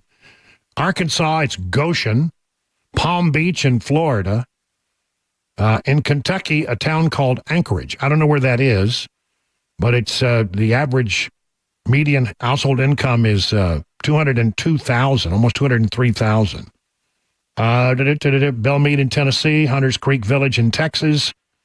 I think that's probably a suburb of Austin. There you go. I thought it was very interesting, and I would have never in a million years thought of Belmead, but it's a very small community and a very wealthy community. Must be. And just for the record, for our neighbors up north, Anchorage, Kentucky is a little city outside of Louisville. Louisville. Yeah. All right. Here's another one, Nashville story.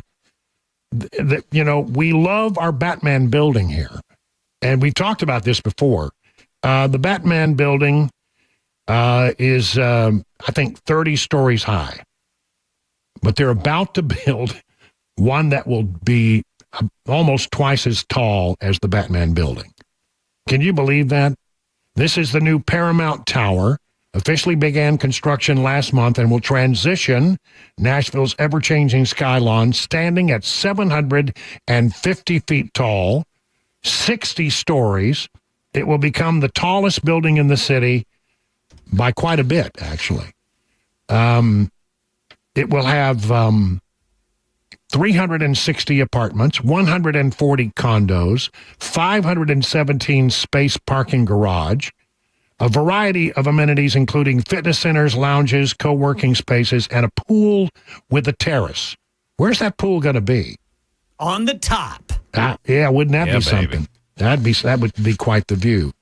It will include a new 5-story, 60,000 square foot addition to the neighboring YMCA, providing upgraded fitness facilities and community spaces. Excavation and foundation work for the tower has already started, and the developers have secured $230 million in construction financing, this according to Fox 17. Close to the other major developments like Nashville Yards, which is contributing to the city's rapid growth. 60 stories tall. It's a pretty big building for Nashville. That is a really big building for Nashville. And be at 1010 Church Street, basically where it is. It's a $390 million project. Be completed by the year 2027. I'd still be here for that. Yeah. I'll tell you, when you look at every time I go downtown, it seems like the skyline seems to be constantly evolving. And, I was downtown twice. I actually do leave Watertown on occasion. They let you out of the city limits? Yeah, they let me out of the city limits. Wow. Although I have everything a man could need here in Watertown. 2 Mexican food restaurants. That's all you need, right? Wow.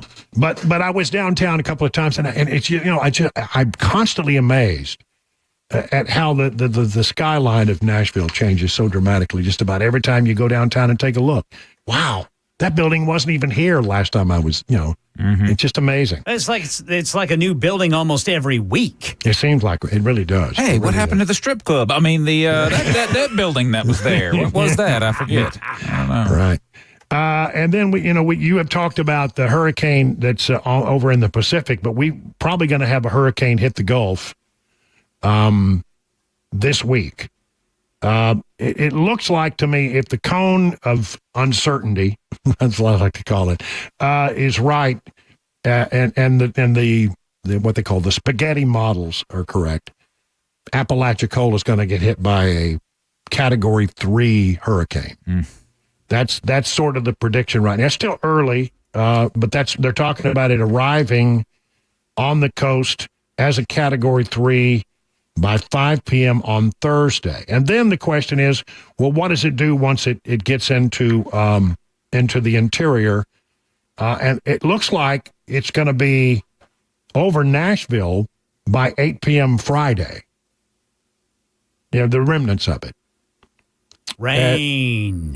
Which is why I think when you look at the forecast, I looked at the forecast, it shows that we're going to get a lot of rain. Lord knows we need it. I don't know. We got a pretty good rain out here in Watertown over the weekend. Did you get any rain downtown where you were? We didn't get a drop in Murfreesboro. I don't think I did either. It was very spotty, but where it rained, it rained. And I don't know how much, but it felt like it was quite a bit. No, this is a evolving storm in the Western Caribbean, expected to intensify into a hurricane before moving north, making landfall along the United States Gulf Coast on Thursday.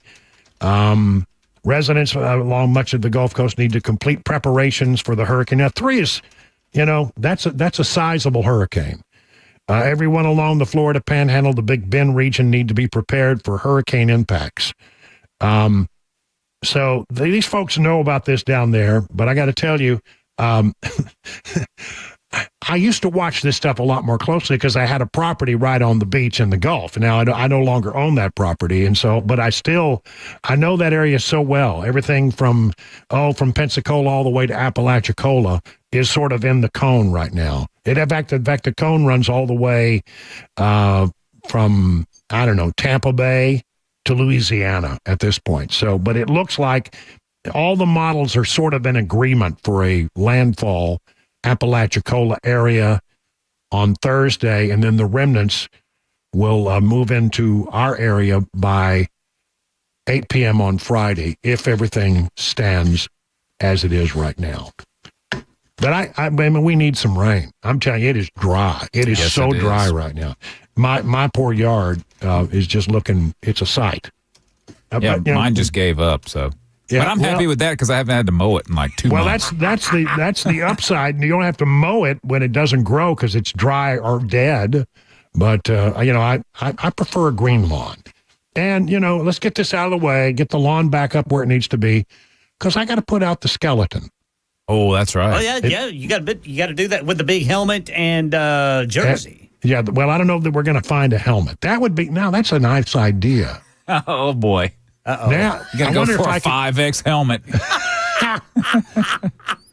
If you've just missed our earlier conversation on this, Cabana Wife has this. We have a 12-foot skeleton we put in the yard in October, and it's 12 feet tall. It's one of those like you see down at the Home Depot. Oh yeah, the big hot thing last year. Yeah, that was the big thing, right? And she decided that it had to have a Watertown Purple Tigers jersey on it. I don't know where this came from. I have no idea, but we went down and ordered the biggest purple jersey we could find, and it has not yet come in, but we expect it will come in this week, and then we have to somehow probably have to tear the whole thing apart and put it back together in order to get it over this. And again, I don't know why she has this idea, but she is not to be deterred. No. Well, now we've probably given her the idea. She's going to send you down the rabbit hole looking for a helmet big enough. Where am I going to find a Purple Tiger's gigantic helmet? You're going to have to get some chicken wire and paper mache. Yeah. Listen, she's good with that kind of stuff. That's right. 50 minutes now past the hour.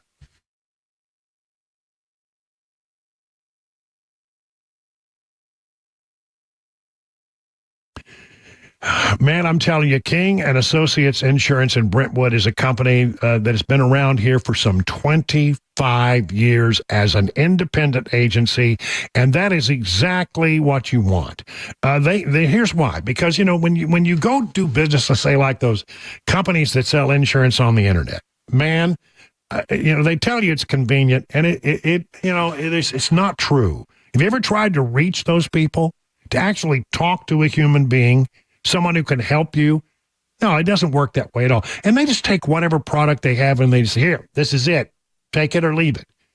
But see, at King and Associates, they'll go out and they'll shop a bunch of different companies, and they'll find that one policy that really meets your need. And what does that mean? You're getting more bang for your insurance buck, which is what you want. The most insurance you can get for the least amount of money. And when you call that number, 615-329-8121, you don't reach a call center, you don't get a recording, you don't get a phone tree, you get an actual human being. Oh my gosh, an actual human being. And they will take care of you. They will find the answer to your question or get you in touch with someone who can answer it. Multi-policy discounts, 20, 25, 30, 35%. Huge savings are possible when you bundle. So get your royal review with King & Associates Insurance. Log into tkinginsurance.com. King Insurance & Associates, royal treatment, great rates. The guaranteed offer is the easiest way to sell your home. It's really simple. We bring you an all-cash offer. You close in as little as 21 days. No home inspections, no lockboxes, no open houses. Go to markspain.com to get a guaranteed offer and start packing.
Metro Police make arrests following shots fired at officers today. We'll tell you about it at 5 on Super Talk 99.7 WTN.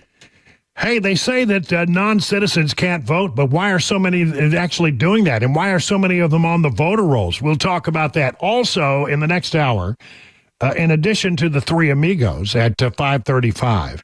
At 5:25, a real treat for long-time listeners of this program.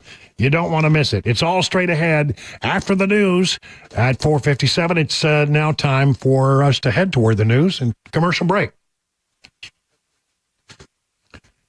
But I got to tell you about this first. Let the team at Restoration Wellness help you achieve your health goal. Restoration Wellness is a leader in weight loss management in Wilson County.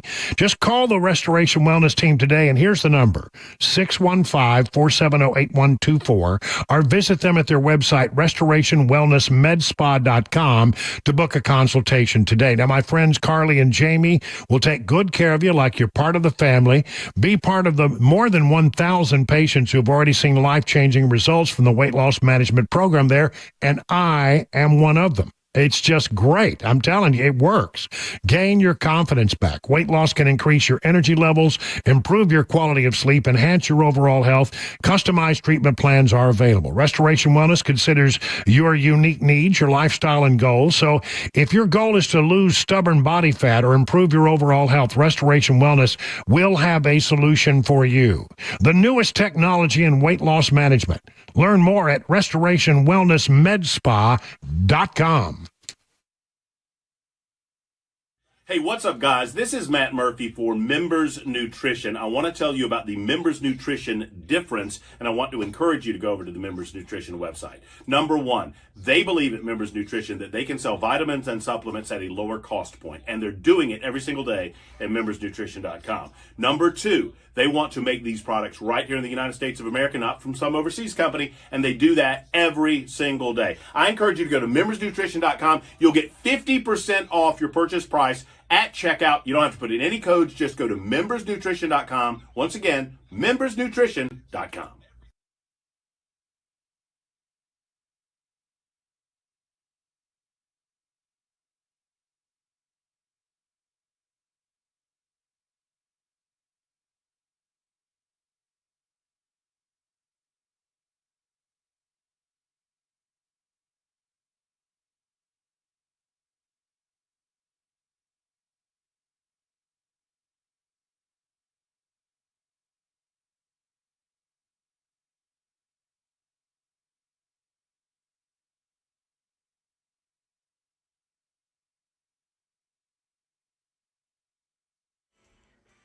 Five o'clock on the dot this Monday afternoon. I'm Ken Weaver with your top stories. We've got the full forecast and traffic in 5 minutes.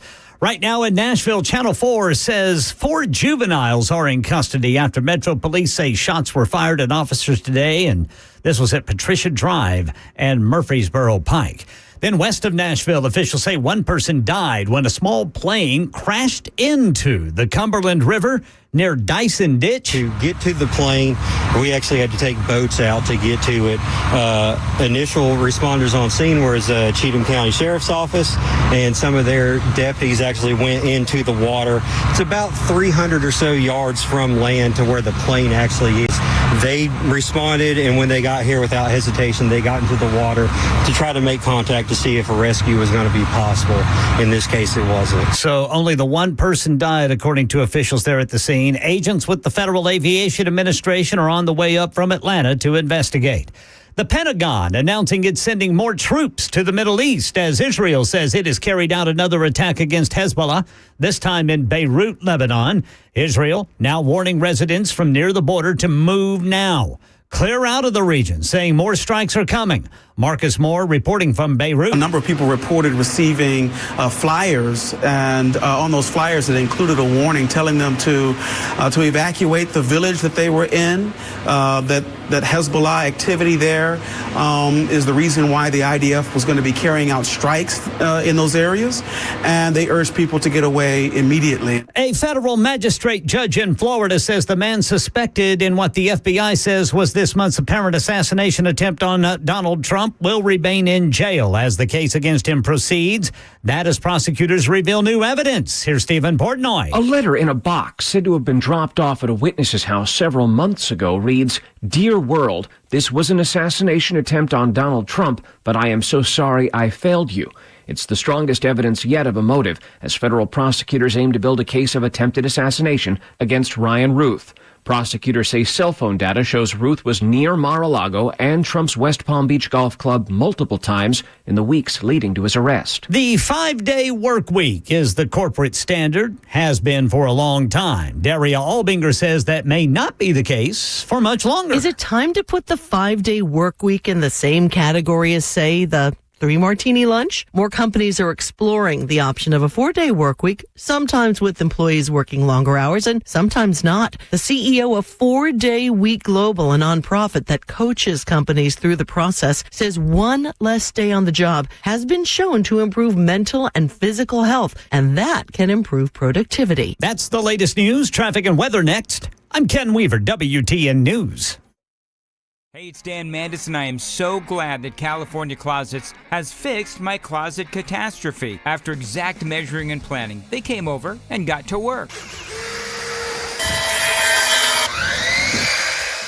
Yeah, once it was all plotted out on their 3D CAD system, the pieces are measured, cut, and precisely installed into my space. It was clean, fast, and professional, and above all, my new closets look and function great. Now, this was my dormer, and now this is my new dormer thanks to California Closets. Look at all of this added space for shirts and shoes, you name it, and it is cut so precisely, simply amazing. And my old closet that has now been reborn as the ultimate in style and functionality, making the best use of the space that I had. They can work on just about anything: bedrooms, garages, home offices, closets, pantries, and so much more. Find them online, CaliforniaClosets.com, and see what they can do for you. You can schedule a free design consultation. Mention my name, CaliforniaClosets.com.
Hour number 3 of The Drive now kicking off 5:07 on Super Talk 99.7. I'm so glad you're with us as we try to get you home. This is going to be a really interesting and fun hour. We're going to have a lot of fun. We're going to get you some news and some information, and then we got a little surprise, and then we got the three amigos.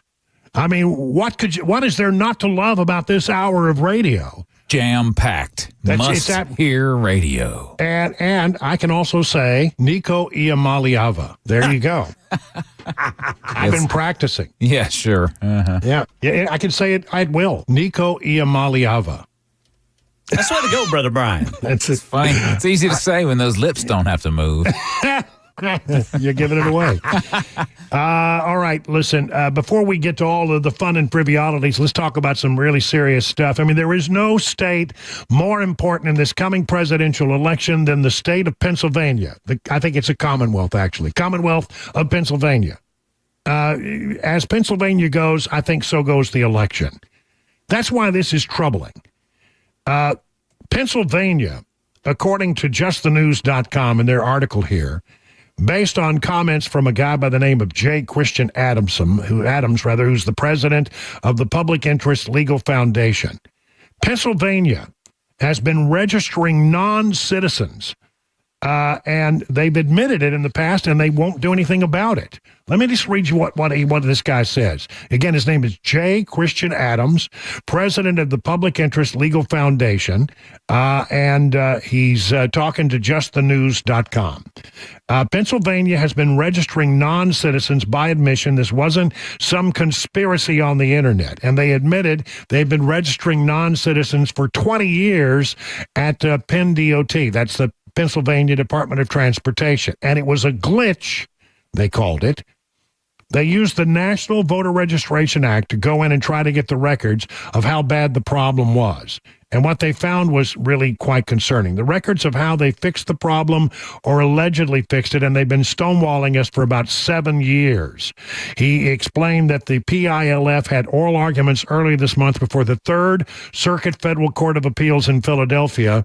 Hopefully, they will get some records that will tell us where things are right now. Now, in 2017, Pennsylvania Secretary of State Al Schmidt, a Republican who was a Philadelphia city commissioner at the time, told a Pennsylvania Senate committee that there were all over 100,000 matches of voter registration records to state driver's license numbers with Immigration and Naturalization Service indicators. Now, that doesn't mean that there were 100,000 people who are not allowed to voting because they're not citizens. Because that doesn't mean that all of those people were registered to vote, but we're talking about maybe tens of thousands of people who are not citizens who may be on the voter rolls. The Pennsylvania Department of State announced in September of 2017 that their records indicate that 1,160 non-citizens since 72 had requested their voter registrations be canceled, but they won't give up the numbers that will allow folks to know exactly how many non-citizens are still on the voter rolls. California, again, using the motor voter law. We've collected over the years of data of how non-citizens get in, and it's largely by not telling the truth in the motor voter process. And it includes people with here on green cards, people are here legally, they get a driver's license, and then somehow it also registers them to vote. Most of the people who get registered to vote, according to the data we've collected, are actual legal residents, but there are some who are not. You know, people say that they're, all the time we hear the talk, non-citizens. It's illegal to do that, not a problem. And yet, when we wanted to pass a bill that would, had tightened up those laws, the Democrats stood in the way. Why was that, I wonder? Why is, if it's not a problem, then why not pass the law? Oh, but it's already illegal for non-citizens to vote. Well, then let's pass the law. No, we can't pass that law. Something doesn't smell right about this whole thing. And if there's a problem in Pennsylvania, man, we need to get to the core of it pretty quick, don't we? because that's going to be where it's all decided. Absolutely decided. Okay, got some sound, a cornucopia of sound from the weekend talk shows and other places. Here's Donald Trump talking to Cheryl Atkinson about the need to deport people, but what a difficult thing it's going to be if he becomes president. On immigration, which you've mentioned, most people seem to think that you can tighten up the border. And for the untold millions who are here illegally that you referred to, you've talked about a mass deportation program. How is that practically possible? Because a lot of the millions of people have had children here who are American citizens. And don't you think the first time there is an image on television of a family tearfully being told to board a bus, that whole program would end? That's right. If you take a young woman with 2 beautiful children and you put her on a bus, and it ends up on the front page of every newspaper, it makes it a lot harder. So yes to mass deportation, even of women and children. So we're going to look at it very closely. The way you phrase it is exactly right.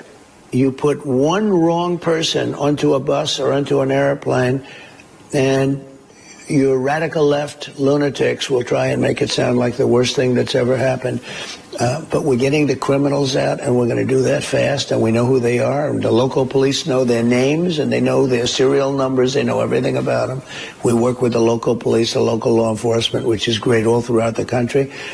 But we have to look, we have people, we have murderers that have been let into our country. They're not going to get better. We have people that are insane, that their mental institutions the mental institutions all over the world have a much lower population, and in many cases, they've been emptied out. The jails are down to much lower numbers, and soon they'll be emptied out. They're emptying out into the United States of America. We're not a dumping ground. We're going to get all of those people out, and we're going to get them out fast. And we have no choice, because that's not sustainable by any country. Well, he's absolutely right about it. By the way, I like this version of Trump. I like this little lower key, just sticking to the facts, not making outlandish claims, not giving the other side something to seize upon, staying on message. And that is exactly what we need from Donald Trump. We also need, as Republicans, to quit talking about the damn cats and dogs in Springfield, Ohio. I mean, come on. That's not the issue in Springfield, Ohio. As Marco Rubio tried to make that point on the Sunday talk shows this Sunday, but I'm telling you, the anchor of the show just was doing everything that she could do to try to drag him back into a discussion of dogs and cats. Listen to this. Well, here in this country, in terms of people being inspired to take action, we have been looking, as you heard, about what the perception of the public is right now, particularly with some of the things that Mr. Trump and Mr. Vance say. Our poll shows 2/3 of Trump supporters believe those false and disparaging claims about Haitian migrants are true. The governor of Ohio has said he is a big supporter of the ticket, but he's sad about this because there's no evidence of these claims. He's disparaging migrants who are legal, and the verbal attacks dilute and cloud what should be a winning argument for Republicans about the border. Do you agree that this kind of thing is a distraction from the broader point and dangerous? Well, it shouldn't be a distraction, because at a minimum, it shouldn't keep us from, for example, saying, okay, well, maybe I don't believe the dogs and the cats thing, but there are literally people moving in by the thousands in the case of Springfield. Charleroi in Pennsylvania. You know, that's a 4,000 person city that has 2,500 migrants. And I think one of the problems here is that somehow Americans who are not intolerant, they're not bigots, but they are troubled by the fact that their city is being flooded. In Springfield, you see reports, these are legitimate reports, of huge increases in traffic accidents leading to slower police response time, overcrowded schools. I mean, the strain this puts on a community, and if you complain about it, somehow you're a bigot, you're a racist, you're a hater. No, that is the story here, that everyday Americans are being made to feel like they're haters because they're complaining about something any of us would complain. If any of us, I don't care who we are, live in a city of 4,000 people, and you bring in 2,500 migrants overnight into one place, there are going to be problems. And people are going to complain. That doesn't make you a bigot. There are absolutely problems. That should be what we're focused on. That the governor has documented and that we have talked about here. But it wasn't everyday people making those claims. It was the Republican nominee and his vice president making those false claims about Haitian migrants. Well, those are claims. No, those are claims that people. those are claims that people in those communities made. Maybe some have now recanted or moved aside from it, but that should not take us away from the fundamental truth, and that is there are real impacts happening when you move people into communities, as has been done by design by the Biden administration, and allowing people across the border. You're in leadership. You know words matter. Yeah, and I think one of the words that should matter the most is there is a real migratory crisis. There is a real migratory crisis, and even in this particular case, not just Springfield, Charleroi, other places like that, there are real impacts happening in our country with this movement of mass migration, and that's not gotten the coverage that it deserves. And you say you've covered it, but it hasn't gotten the coverage. The cats and dogs thing has gotten way more coverage than the real world impacts that this is having. And I think that's what needs to change in the way this issue is covered. Mm-hmm. Well, listen, I think Rubio's right. I mean, and you know, the continual focus on cats and dogs and geese and ducks in that particular story is not helpful at all. The real story there is the town is Springfield, Ohio is being overrun. You know, it's an unsustainable situation. You know, you got 60,000 people live there and you bring in 20,000 immigrants, you're going to have a problem. It's going to be a culture clash. And anybody in that community has the right to complain. But I mean, honestly, can we move on from the dogs and the cat stuff? It's not at all helpful to the larger point being made. And then this is something, you'll love this. Kamala Harris doesn't do many sort of spontaneous interviews or interactions with the press. She doesn't do anything that's spontaneous. And maybe this is the reason why. Here she is. She's approaching the travel pool that travels with her on Air Force Two. They're standing by the steps of the aircraft, waiting for her to show up. She usually doesn't stop and engage with them. This time she did, and she's trying to gin up another debate. I mean, she wants to do another debate. Trump says there's not going to be another debate. That's over. But listen what she said. Listen carefully to what she said. Well, you probably heard I would like another debate, so I'm hoping the former vice president will agree to that. But we have a lot more to discuss. She's hoping the what? Who? What? So I'm hoping the former vice president will agree to that. She wants to, I guess she wants to have a debate with Mike Pence, as best I can figure. Well, what in the world? I mean, no wonder she doesn't stop and talk to the press. She doesn't know that it's the former president, not the former vice president. I mean, either that or she wants to have Mike Pence come out of wherever Mike Pence is these days and do a debate. Nuts. There's not going to be another debate. That's done. Too late. I think it's not a good idea at this point. I support Trump in saying he's not going to do it. But again, Kamala Harris cannot have an unstructured moment with the press corps without making a mistake.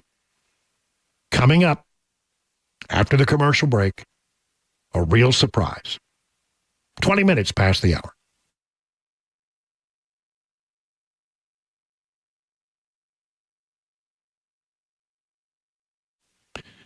Grace Point Healthcare is affordable, convenient, and comprehensive medicine. That's what you want, basically. They have these thing called Smart Care plans. The basic Smart Care plan starts at just $69 a month. And what did you get for that? Free office visits and free basic labs and diagnostic tests for 1 full year. At Grace Point, you're usually seen the same day or the next day. No long wait times in the waiting room.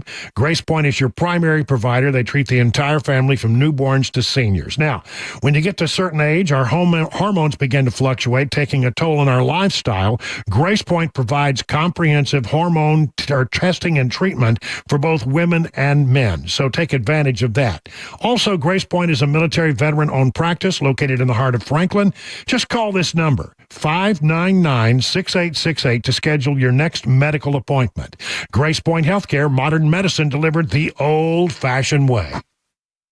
Hey, what's up, guys? This is Matt Murphy for Members Nutrition. I want to tell you about the Members Nutrition difference, and I want to encourage you to go over to the Members Nutrition website. Number one, they believe at Members Nutrition that they can sell vitamins and supplements at a lower cost point, and they're doing it every single day at membersnutrition.com. Number two, they want to make these products right here in the United States of America, not from some overseas company, and they do that every single day. I encourage you to go to membersnutrition.com. You'll get 50% off your purchase price at checkout. You don't have to put in any codes. Just go to membersnutrition.com. Once again, membersnutrition.com.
We will tell you what that increased police presence is for in Spring Hill, and officers came under fire today in Nashville. These stories and more coming up at 5:30 on Super Talk 99.7 WTN. What? Spanning the globe to bring you the constant variety of sport, the thrill of victory, and the agony of defeat. That's right. It's time for a special edition of Mac Maury's Wide, Wild, Wacky World of Sports. And now, here without further ado, the man, the myth, the legend, from Kansas City, here we come. It's the one, the only, Mac Maury. Oh, my gosh. Wow. How I have missed that intro in the illustrious tones of Brian Wilson. Hello. Hey. We said when you left us, when you just closed up shop here and said, I'm done with you, Wilson. I said, I'm not going to let you go. We're going to keep the button here so we can have you back from time to time. And we thought today's a good day to have Mac Maury come back in live from Kansas City, where they have a winning NFL team. to talk about the wide, wacky world of sports, but specifically, I'm dying to get your take, Mac, on what's going on with these Tennessee Titans. Well, I don't miss being in a town that has a losing football team. I will say it is nice to be here in an undefeated city in Kansas City, but we won't talk about that. That's okay. That's fine. Brother Mac. 3-0. Ken Weaver, and Brian, you asked me to be on perfect time right after my Tennessee Volunteers take care of Ken Weaver's Oklahoma Sooners. Come on. Wait a minute, boys. I'm hearing something's wrong with the signal. Some static in there. We might have to hang up the phone. Hey, listen to this. I'm becoming a Volunteers fan because I can now say Nico Iamaleava. Hey, oh my gosh, that was perfect. Perfect. Nico Iamaleava. There you go. Mac, it's on one of his buttons. He recorded it. He's cheating. Gotcha. Yeah, gotcha. All right. So let's talk about the Titans. What? I mean, I looked at the game. I mean, it was almost hard to watch. 8 sacks.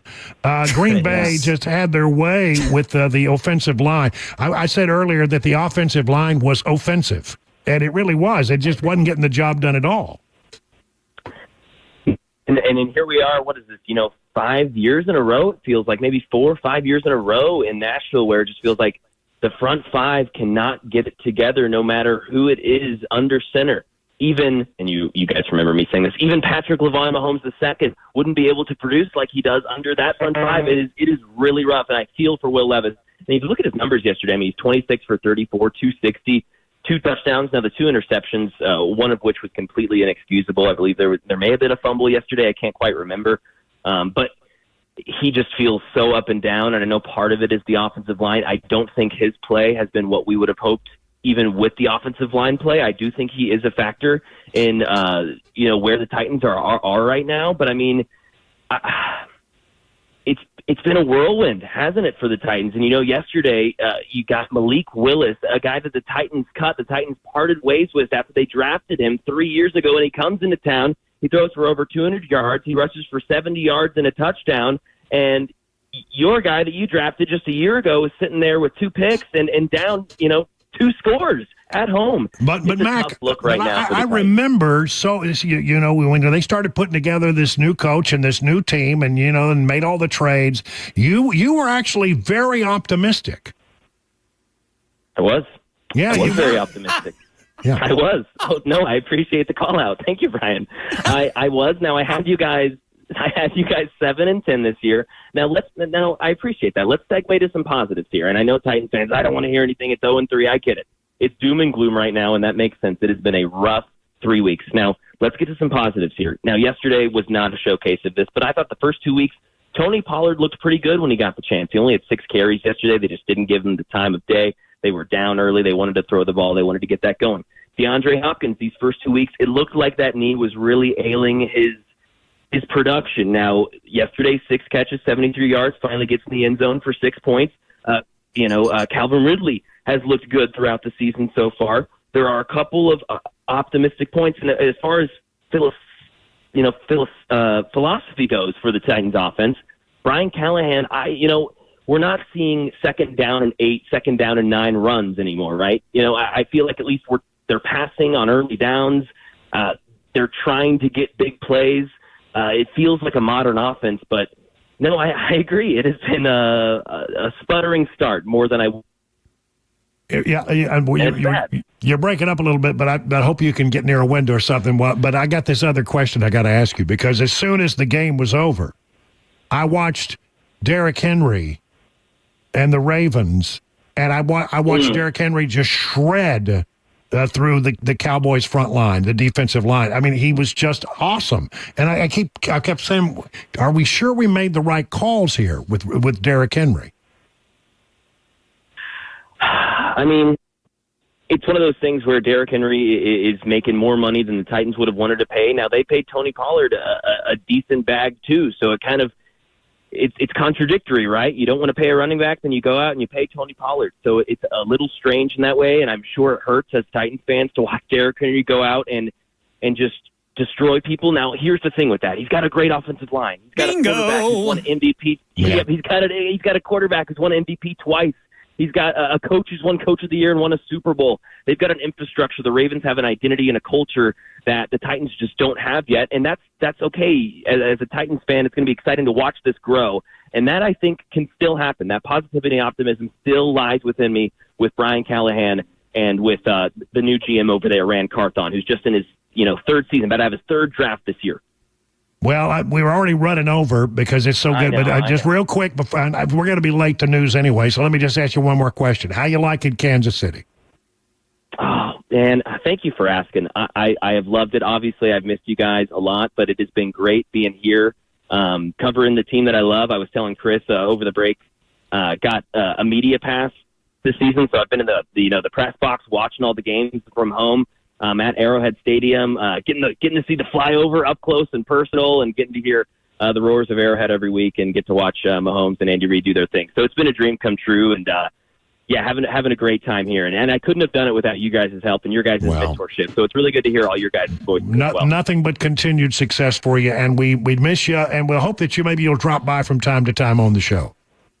Absolutely. Would love to do so. Let's do it again soon. Thanks, guys. All right. Sounds good. And with that, it's time for the news. A little late, 32 past the hour.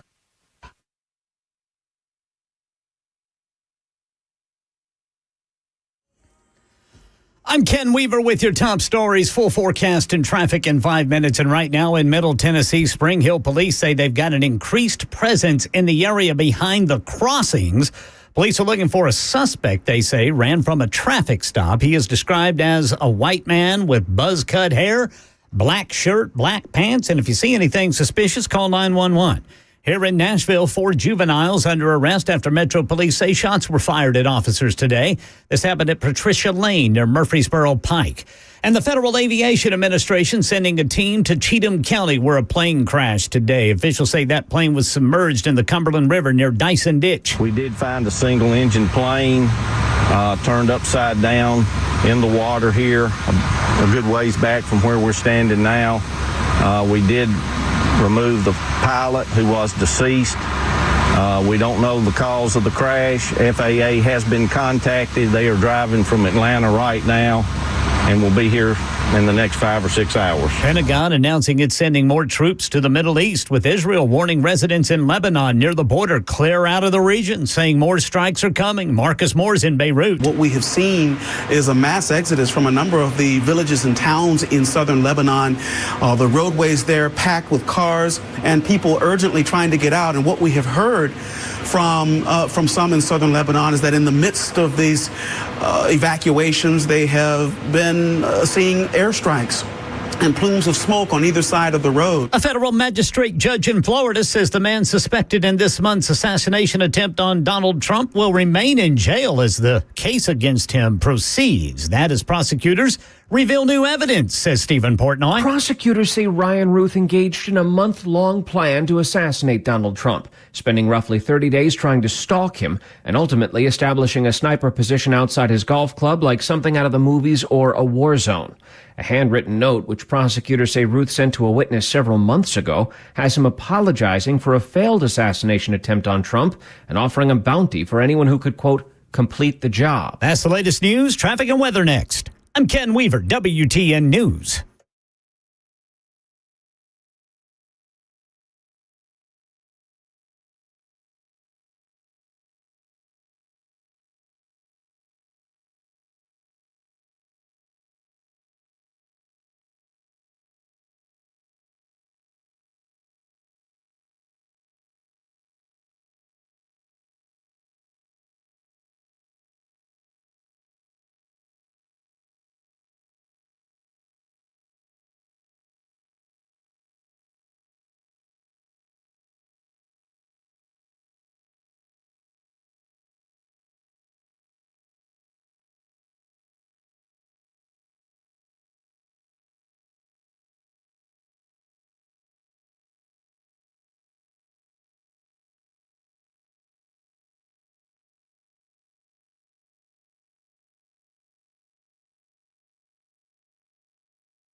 Hey, the Wellness Institute of Nashville wants you to know they're the place to go if you have back pain. I talk about them all the time. The Wellness Institute of Nashville is a place I go, and it's a place you should go if you're having back or knee pain. Give them a call today at 615-246-5009 to get the help you need. But they really want to talk about this other thing they got going.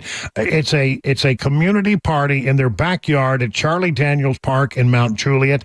The event is free. That's right. You heard correctly, free. Honoring local police officers, firefighters, first responders, and veterans. And there's going to be some great country music. Brian White, Colin Ray will be performing a full concert set, and Colin reveals a brand new song that was written just for the event. It's a concert you do not want to miss. Some of the Super Talk folks will be there, along with our sister station, 95.5 Nash Icon. So bring your lawn chairs, blankets, and get ready to party at the biggest community event Mount Juliet has ever hosted. The Love Our City concert, sponsored by Dr. Mitchell and Dr. Ashley at the Wellness Institute of Nashville. Hey, it's Dan Mandis, and I am so glad that California Closets has fixed my closet catastrophe. After exact measuring and planning, they came over and got to work. Yeah, once it was all plotted out on their 3D CAD system, the pieces are measured, cut, and precisely installed into my space. It was clean, fast, and professional, and above all, my new closets look and function great. Now, this was my dormer, and now this is my new dormer thanks to California Closets. Look at all of this added space for shirts and shoes, you name it, and it is cut so precisely, simply amazing. And my old closet that has now been reborn as the ultimate in style and functionality, making the best use of the space that I had. They can work on just about anything: bedrooms, garages, home offices, closets, pantries, and so much more. Find them online, CaliforniaClosets.com, and see what they can do for you. You can schedule a free design consultation. Mention my name, CaliforniaClosets.com.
There it is.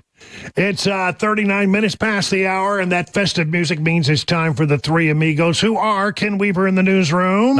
Good afternoon, boys. Yes. Chris Weber in the control room. Greetings and salutations. And I am Brian Wilson, your friend and radio buddy, and together we make up the three amigos. And our job here in this segment is to have a little fun, to chew the fat, and maybe to find some interesting stories that you will find entertaining.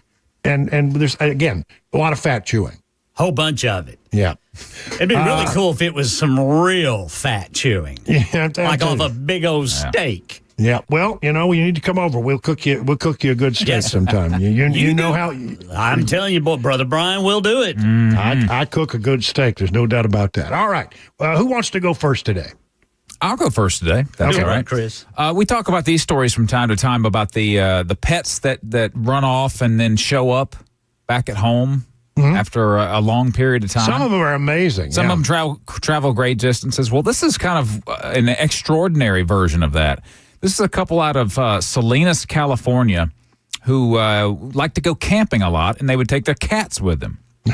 So what could possibly go wrong? Yeah, I mean, they're to each their own, I guess.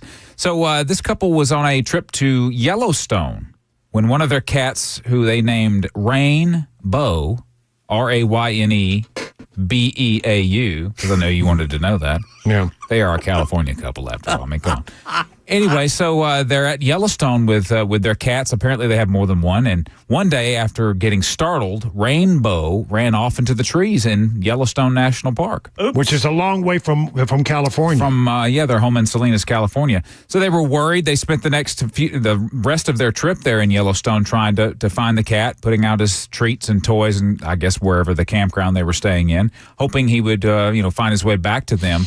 But, their trip came to an end, and Rainbow was nowhere to be seen. So they thought, well, okay, he's gone. We're never going to see their cat again. Yeah. They had to leave without him. He said the lady Suzanne said it was the hardest day because I felt like I was abandoning him. Well, I guess that would be tough, especially when you're on vacation, losing your pet. So they end the trip and go back home. Well, they get a call. Thankfully, Rainbow was microchipped. And they get a call from a SPCA in Roseville, California, which is still almost 200 miles from their home in Salinas, California. But it's nearly 800 miles from Yellowstone. Wow.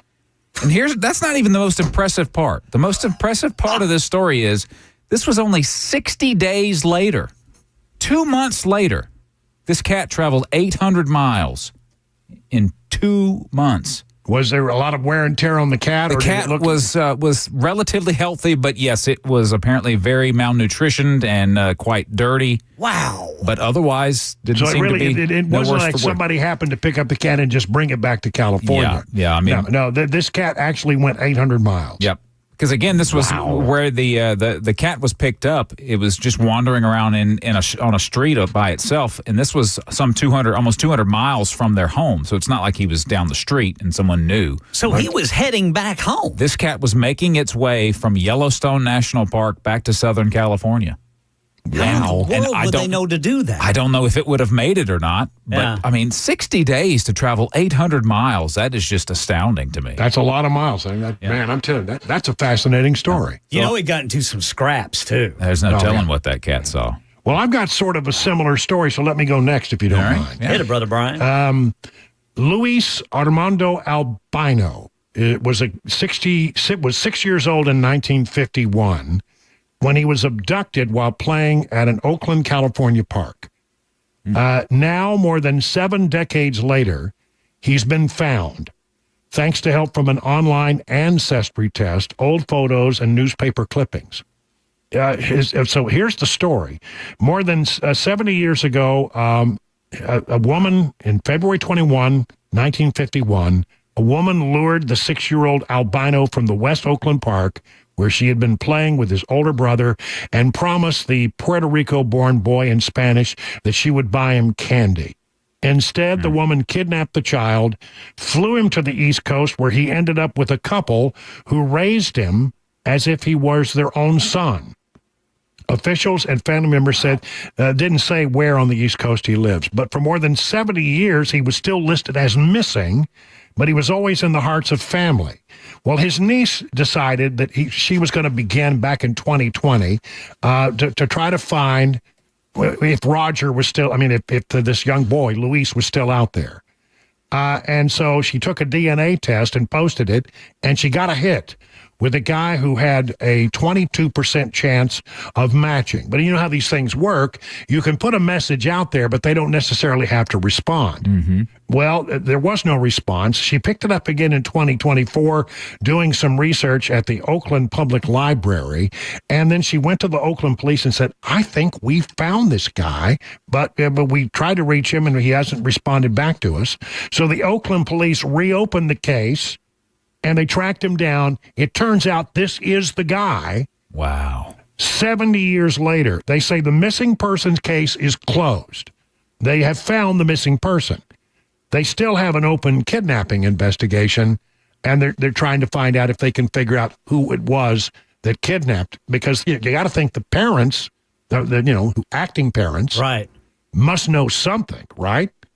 So I don't know, but anyway, long story short, the guy has been reunited with his old family. His mom had already passed away, but his aunt was still alive, and so he's come back. He was reunited with his brother, but his brother recently died, so that happened before he died. But I mean, what an amazing story! 70 years kidnapped, and through one of these DNA tests, they eventually were able to track him down with the help of the Oakland Police Department.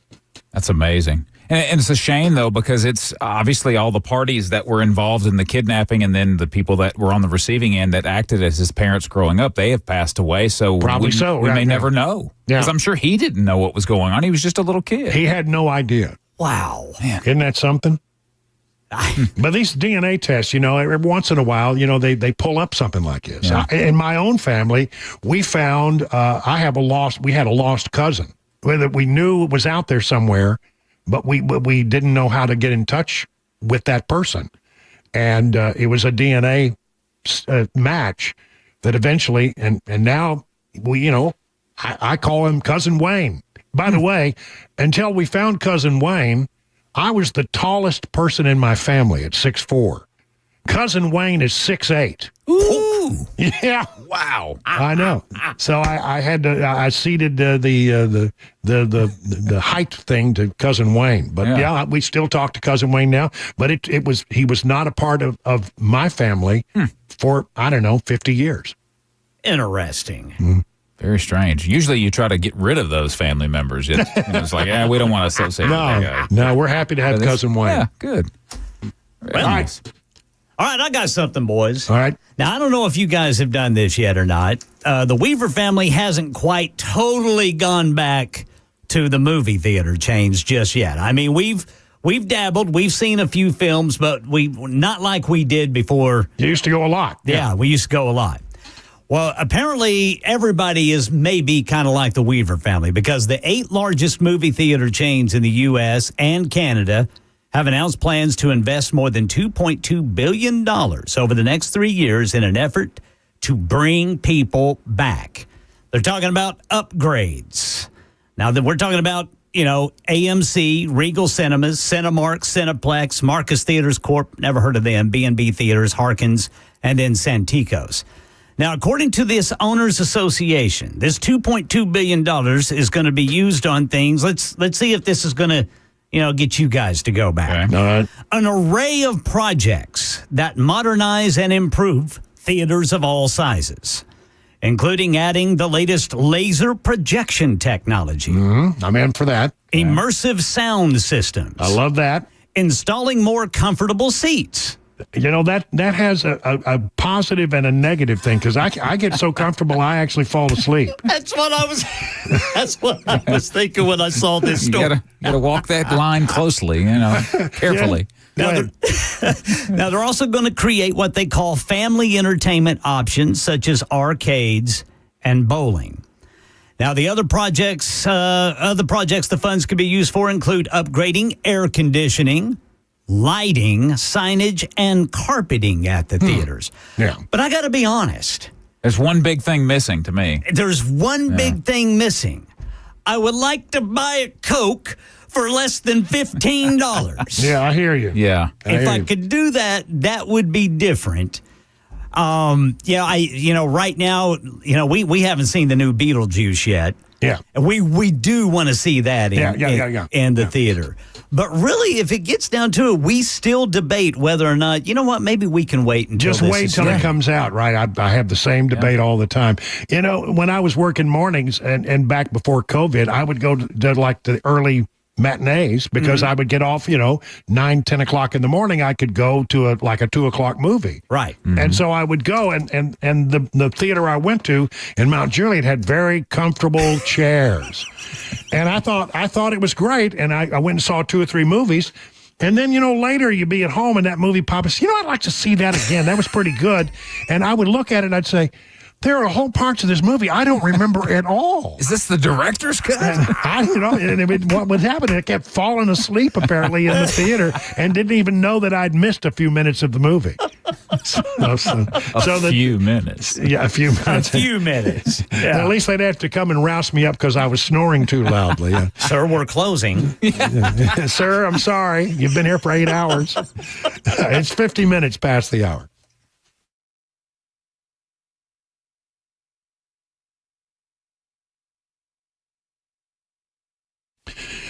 All right, if you're a Legends Steakhouse fan like I am, you can enjoy some of those same flavors right at home on your very own grill. Just take a walk down your local grocery store aisles, places like Walmart and Kroger, and look for Johnny Fleeman's very own brand. Johnny Fleeman's Marinade proprietary blend will give your steaks, chicken, or chops a flavor that will hit a home run with family and friends. It's low in sodium, about a third of other brands, so you don't have to worry about over-marinating.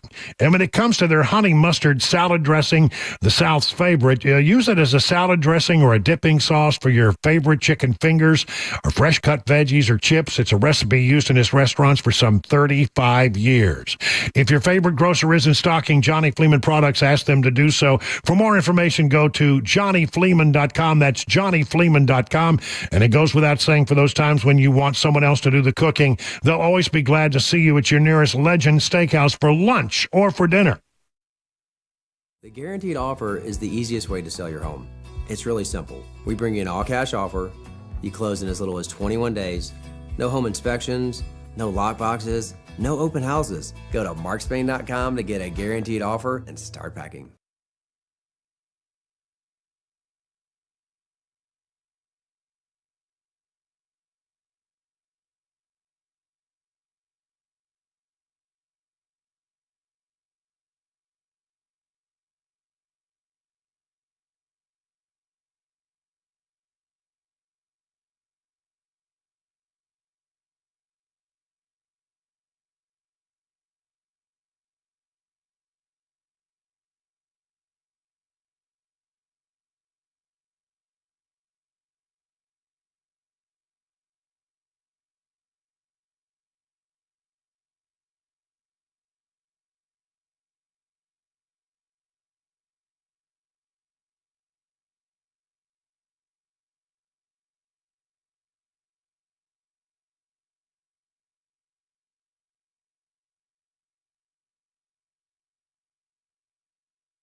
6 o'clock on the dot. I'm Ken Weaver with your top stories. Got the full forecast and traffic in 5 minutes. And right now in Middle Tennessee, we are monitoring an increased police presence in Spring Hill. Spring Hill police say they're behind the crossings. That's where someone ran from a traffic stop. This person is described as a white male with a buzz cut hairdo, black shirt and black pants. And if you see anything suspicious, Spring Hill police say call 911. Here in Nashville, 4 juveniles under arrest after Metro Police say shots were fired at officers today. Happened near Patricia Lane and Murfreesboro Pike. And one person is dead from a small plane crash west of Nashville. Officials in Cheatham County say it went into the Cumberland River near Dyson Ditch. To get to the plane, we actually had to take boats out to get to it. Initial responders on scene was Cheatham County Sheriff's Office, and some of their deputies actually went into the water. It's about 300 or so yards from land to where the plane actually is. They responded, and when they got here without hesitation, they got into the water to try to make contact to see if a rescue was going to be possible. In this case, it wasn't. The FAA is on the way to investigate. The Pentagon announcing it's sending more troops to the Middle East as Israel says it has carried out another attack against Hezbollah and more are coming.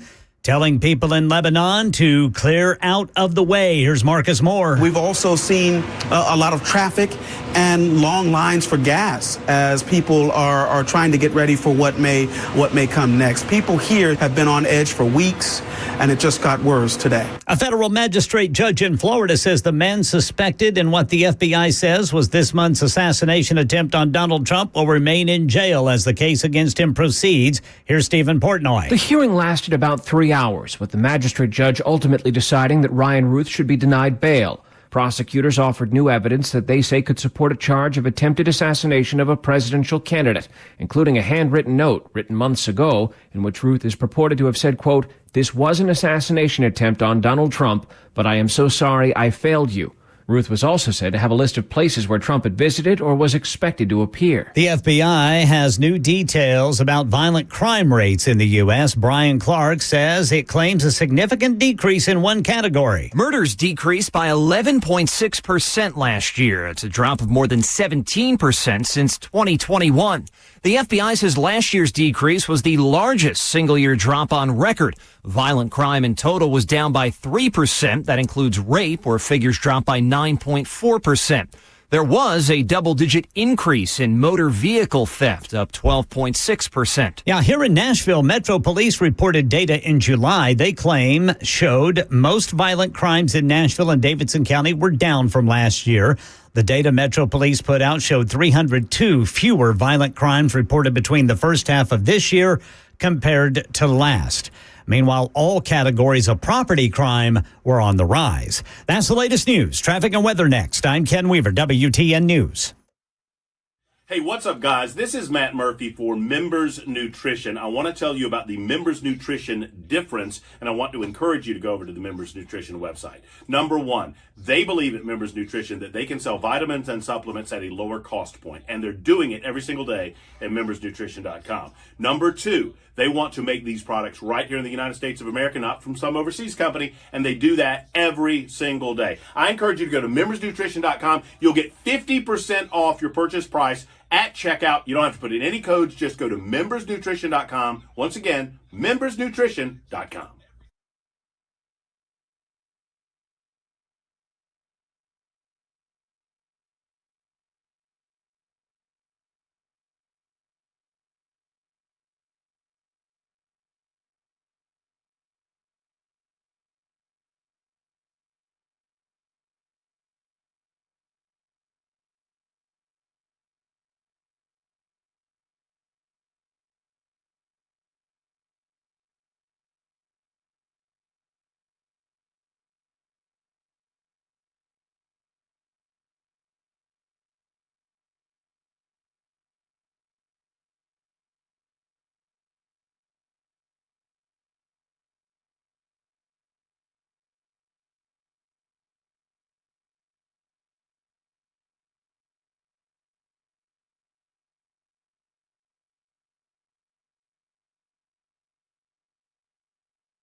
Hey, good evening, everyone. It is 7 minutes past the hour of 6 o'clock on Super Talk 99.7. Hey, we're getting it done here on a Monday. So glad that you're with us. If you're trying to make your way home still, then let me give you some news and information. So when you arrive home and you walk in, you can wow the family with some of the things you have learned.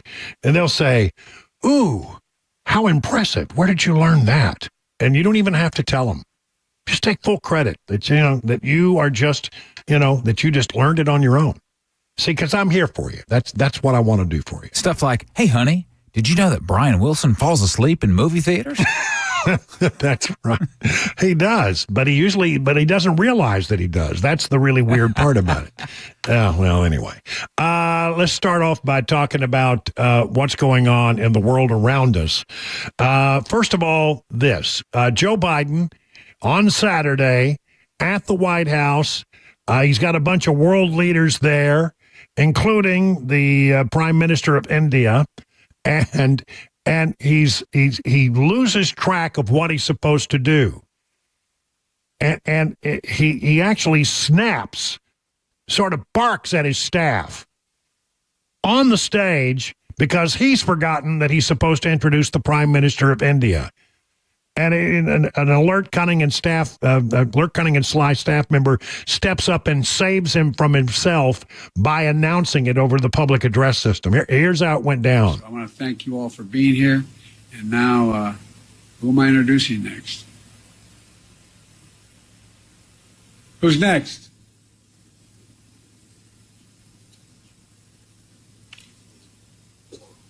Distinguished guests. The Prime Minister of the Republic of India. So if it hadn't been for the public address person who's, after a long, and as you heard, that was an awkward pause there, who saved Biden by announcing who was supposed to be the next speaker. But once again, Biden they give him a card when he goes out there. This is what you're supposed to do. All you got to do is glance down and look at the card if you don't remember what you're supposed to do. Folks, we haven't been paying much attention to Joe Biden of late because he's no longer the nominee. He is, however, still the president of the United States, and these moments keep happening. And it really makes me wonder, who's in charge. And this is an important time to have somebody in charge, because I don't know if you've heard the news or not today, but the United States is sending even more troops to the Middle East as tensions rise in that part of the world. I'm telling you, things are getting very, very tense. And I really worry about the fact that we've got so many people. We've got 40,000 people in the region, 40,000 troops in a very, it's like a tinderbox. It really is. It's just, it is such an explosive area where things can go south in such a hurry. And our people, by the way, despite what Kamala Harris has said. And as of today, there is not one member of the United States military who is in active duty in a combat zone in any war zone around the world, the first time this century. Well, she may be, if you really parse that sentence, she may be technically correct, because, there are combat zone, war zone that, have to have a declared war for there to be a war zone. But the bottom line is we do have people in harm's way, 40,000, and now we're sending more today to the Mideast. Here's what I know about that. Major General Patrick S. Ryder, who is the Pentagon press secretary, made the announcement today, not saying exactly how many troops are going to be sent. From the New York Times, the Pentagon is sending additional U.S. troops to the Middle East as tensions continue to rise after Israeli airstrikes against Hezbollah killed at least 350 people in Lebanon. Defense Department officials said on Monday the troops will be number in the dozens. That's a very, very vague number. Is it 2 dozen, 3 dozen, a dozen? Well, how many is that? One way or the other, being the dozens, one official said, and will head to the region to help protect the 40,000 Americans already stationed in the region. What they're going to be doing, they're not telling us anything about it. What their responsibilities would be, nobody is saying. But it comes at a time when Israel is going after targets inside Lebanon. That's the country, not the city. 350 people dead, and tensions are very high. Here's what Biden said about it today. I've been briefed on the latest developments in Israel and Lebanon. My team is in constant contact with their counterparts, and we're working to de-escalate in a way that allows people to return to their homes safely. Yeah, they're always we're looking for a way to de-escalate. We want Israel to de-escalate. This doesn't sound like a man who's ready to de-escalate. For those who have not yet understood, I want to clarify Israel's policy. We do not wait for a threat. We anticipate it. Everywhere, in every arena, at any time. We eliminate senior officials, eliminate terrorists, eliminate missiles, and we are still not done. Whoever tries to hurt us, we hurt him even harder. Yeah, that's Benjamin Netanyahu, of course, talking about what they're going to do. And who can blame Benjamin Netanyahu? I do not understand this one thing. It seems like all you hear from U.S. officials, from the president to the Secretary of Defense to the Vice President and Democrat nominee, is we need to de-escalate. We need basically what they're asking is Israel to back down. Why should Israel back down? First of all, let's go back to October 7th. They didn't start this. They didn't start it at all. It was an unprovoked attack. And thousands of people in Israel died. And if you want, things to de-escalate, then, maybe we should have a conversation with Iran, because they're basically behind all this, through their proxies, the Hamas, the Hezbollah, and the Houthi rebels, the 3 H's. They're the ones that are causing the problems at Iran's behest, and Iran is funding them and making it all possible. So why in the world should Israel back down? They've got a real threat in the region, and people launching missiles into Israel left and right. Imagine another scenario. Let's imagine, a situation where, let's say Mexico, for some reason, got irritated at us and started launching rockets into, parts of Texas, New Mexico, Arizona, California. We wouldn't sit idly by and do nothing. We wouldn't be looking to de-escalate. We'd be looking to solve the problem, make sure that it doesn't happen again.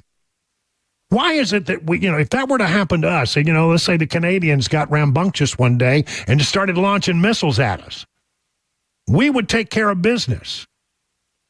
And if anybody told us, you need to de-escalate this, we tell them, screw you. We just got fired upon by a foreign nation, so we're going to take care of business.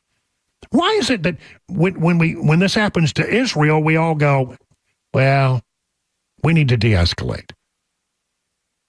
And you put pressure on Israel. Israel didn't start it, but Israel is sure as hell going to finish it. And I'm fine with it. Do what you have to do to protect yourself. Do what you have to do to not only just eliminate, but eradicate, completely demolish those enemies in the region who are trying to do you harm on a daily basis. I don't understand all the de-escalation talk. Let them do what they need to do. Get on with it. So anyway, again, it's got to be Israel. Here's what we know about what Israel is doing. This from the Wall Street Journal. Israeli military said it launched strikes at more than 1,300 locations, targeting Hezbollah's military infrastructure and militants with cruise missiles, medium and short-range rockets, and unmanned aerial vehicles. Israel also targeted Ali Karaki, a Hezbollah leader, under U.S. counterterrorism sanctions, in an airstrike in Beirut on Monday, according to an Israeli official familiar with the matter. Hezbollah said that Karaki had not been killed. The Pentagon said Monday it was sending additional forces to the Middle East, but wouldn't say how many, for how long, or what their mission is.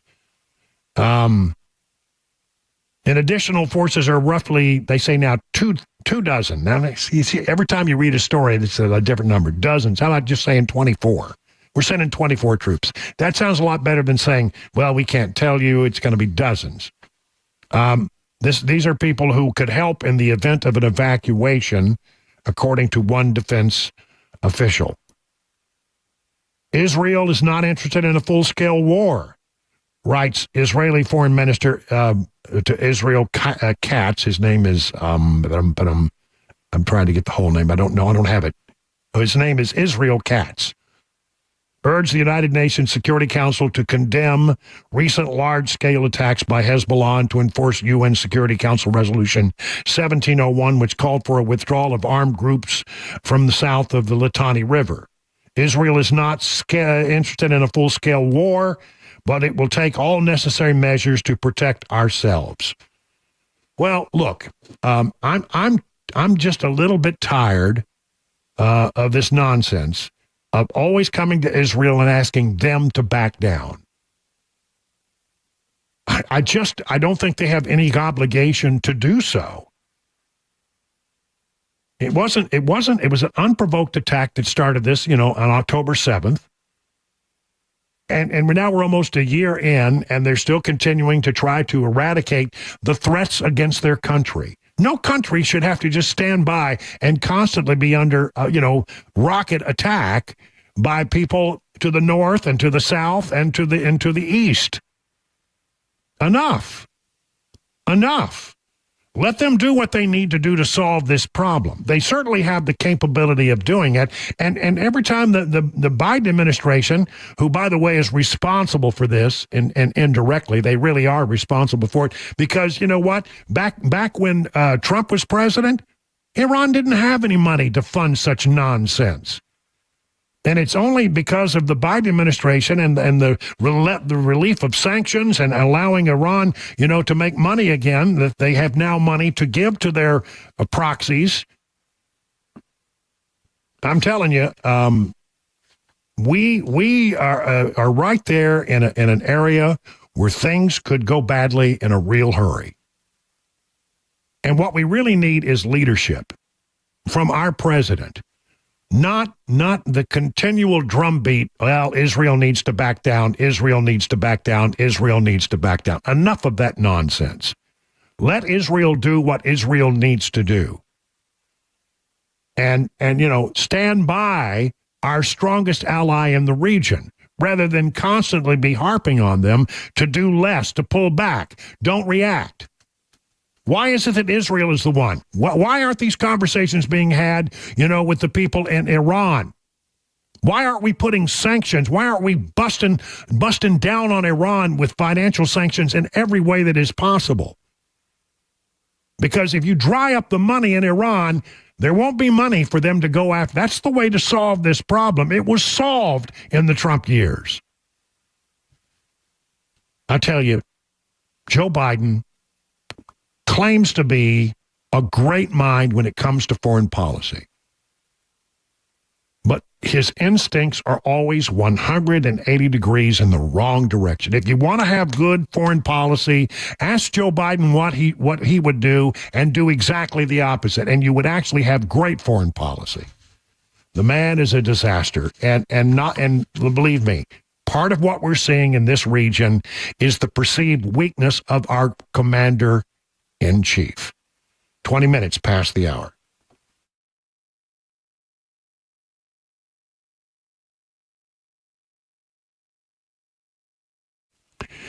All right, fall is here. Pumpkin spice lattes, pretty leaves just in the offing.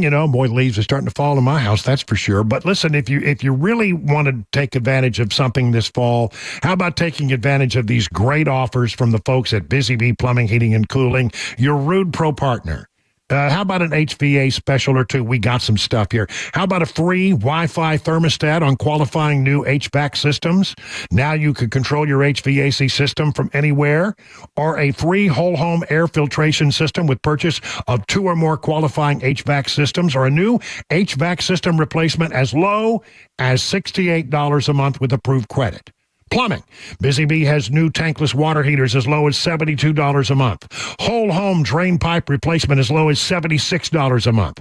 Whole home water distribution replacement as low as $85 a month. Even a whole home water filtration system as low as $39 with approved credit. Remember, being a Beehive member is the fastest and best way to keep your system in tip-top shape all year long. So for satisfaction guaranteed, call Busy Bee HVAC, your Rude Pro partners, 615-775-7833, or visit busybeehvac.com.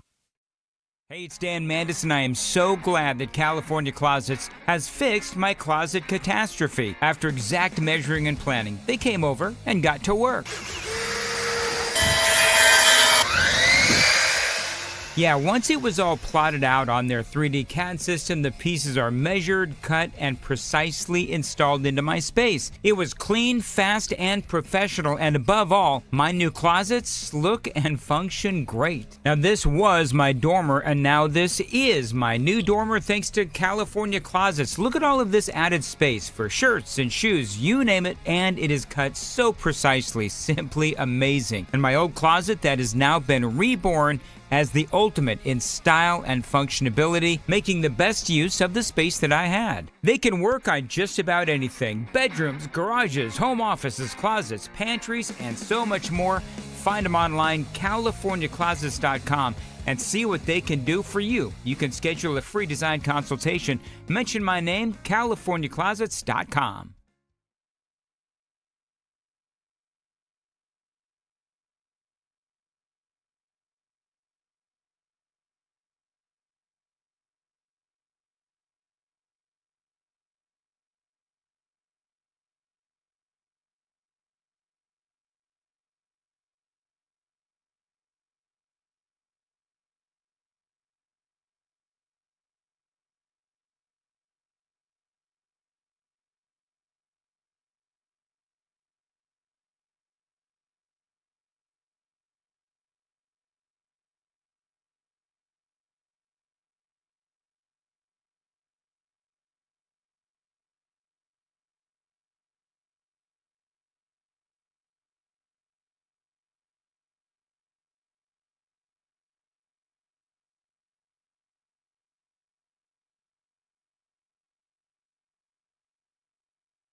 It is 25 minutes past the hour of 6 o'clock on Super Talk 99.7. I'm Brian Wilson, your friend and radio buddy.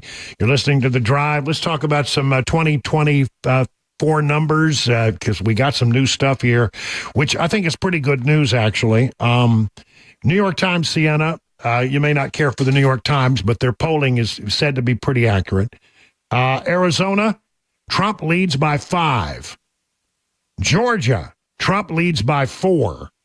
North Carolina, Trump leads by 3. Now, those numbers are pretty good. That would be good stuff because you got all of those are battleground states. It's Pennsylvania where it's getting a little complicated. But here's the thing. If you see, like in Pennsylvania, I got I got 2 polls where it's tied. Washington Post says that Pennsylvania is evenly tied. Marist, which usually trends toward the Dems, says it's tied. The Hill says that in Pennsylvania, Trump is up by 1. Now, there are a couple of other polls out there that indicate that maybe Harris has a larger number, but I mean, I think what we're looking at is a very tight race in Pennsylvania. But here's the thing. If it's tight in the polls, chances are Trump is doing a lot better than that, because the polls always tend to underestimate Donald Trump. Why is that? Well, I think part of it is, I think people feel uncomfortable. Some people feel uncomfortable saying that they're going to vote for Donald Trump. They can't say, but they go out and they do it. When it really comes time to pull that lever or to mark that spot or do whatever it is they need to do when they're voting, they tend to go for Trump, even though they won't tell a pollster that. Maybe it's one of these things where, like, the husband picks up the phone, talks to the pollster, right?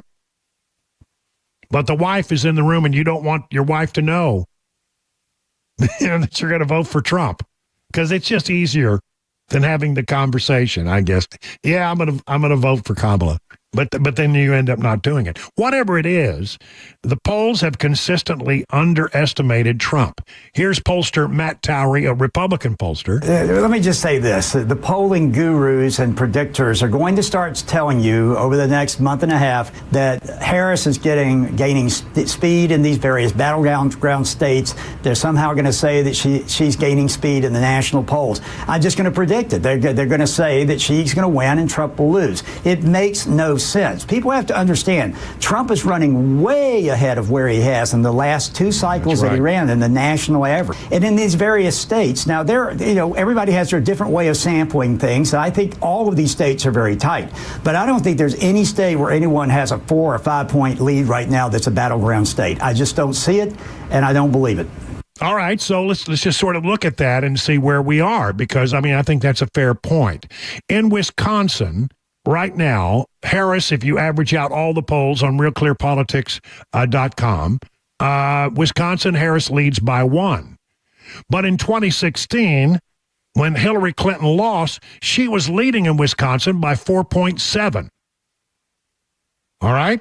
How about this? Pennsylvania, Harris leads by 0.7. 0.7, less than 1%. In 2016, at this time in the race, Clinton led by 5.6, and she lost. Michigan, Harris leads by 1.7. All right, right now, on average. But in 2016, when Hillary Clinton lost, she led in Michigan at this point in the race by 4.7. It goes on and on and on. I could go down the list here. Kamala Harris is not doing near as well as Hillary Clinton did, and Hillary Clinton lost in 2016. From thehill.com. Senate Democrats are worried pollsters are once again undercounting the Trump vote and say Vice President Harris's slim lead in battleground states, especially Pennsylvania, is cause for serious concern. After getting shocked by Hillary Clinton's upset loss in 2016 and surprised by then-President Trump's stronger-than-expected performance in 2020, Democrat lawmakers are bracing themselves for another election night surprise. And by the way, the Washington Post is sending out word to all of its readers. The election is not going to be decided on election night. I think they're right. I think they're probably right. It's going to be the next day or maybe 2 or 3 days, maybe a week before we actually know. That's how tight these things are. I don't like it. I don't like it at all. I don't like the fact that we can't decide an election in one night. That I'm telling you, if we can do Dancing with the Stars, or if we can do, The Voice, and we can get millions of votes counted, why can't we do that with our national elections? Come on. 31 past the hour.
Hey, listen, are your retirement assets structured to minimize taxes? Hard to believe, but many hardworking Americans could be overpaying on taxes in retirement because you can be taxed on your IRA, your 401k, and any other tax-deferred retirement accounts. Beacon Capital Management is here to give you peace of mind. With the threat of massive tax increases just around the corner, your nest egg could be in trouble unless you take advantage of defensive tax-saving strategies now. Defend your hard-earned retirement savings by scheduling a free retirement tax reduction analysis today. No cost, no pressure, no obligation. If you've saved more than $250,000 for retirement, don't wait a second longer. Schedule your free retirement tax reduction analysis from Beacon. Just call them at this number, 615-488-9303, or visit askbeaconnow.com. Hey, what's up, guys? This is Matt Murphy for Members Nutrition. I want to tell you about the Members Nutrition difference, and I want to encourage you to go over to the Members Nutrition website. Number one, they believe at Members Nutrition that they can sell vitamins and supplements at a lower cost point, and they're doing it every single day at membersnutrition.com. Number two, they want to make these products right here in the United States of America, not from some overseas company, and they do that every single day. I encourage you to go to membersnutrition.com. You'll get 50% off your purchase price at checkout. You don't have to put in any codes. Just go to membersnutrition.com. Once again, membersnutrition.com.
It's 37 minutes past the hour of 6 o'clock on Super Talk 99.7. Good evening, everyone. Brian Wilson in the chair for about, 22 more minutes before we go to the news and then take you to the Mark Levin show. I want to talk about the two assassination attempts on Donald Trump's life. First of all, Matt Gaetz had something pretty eye-opening to say. He's doing an interview with the folks over at Just the News and dropped a little bombshell on him. I haven't heard this anywhere else except from Matt Gaetz. Here we go. I'll break a little news for you. I had a senior official from the Department of Homeland Security in my office before the second assassination attempt saying that what he has assessed is that there are 5 known assassination teams in the United States, 3 inspired by other governments, 2 that are here that are known domestic assassination teams. And with that, this individual was coming to me concerned that the force protection around President Trump, even prior to that second assassination attempt, was not sufficient for what it needed to be. And the coordination at that level, at the dignitary protection level, is like the bare minimum that we have to do to keep our presidents, our presidential candidates safe while they're on the trail. 5 assassination teams, says Matt Gaetz. 3 are from foreign nations, and 2 are domestic. Now, if that is true, and again, this is the only place I've ever heard this, but if it is true, you got to wonder why in the world the security around Donald Trump has been the way it has been. I mean, we know that there are people out there who want to do harm to this president, the former president. We know that.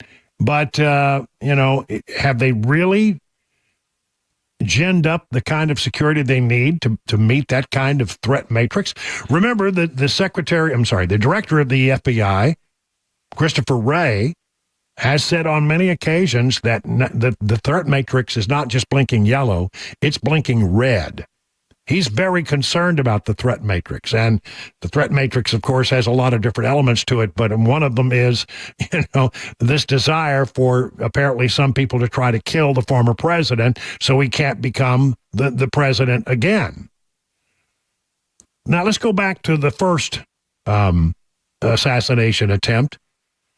On Friday, the director of the Secret Service, Ronald Rowe, held a press conference to admit shortcomings.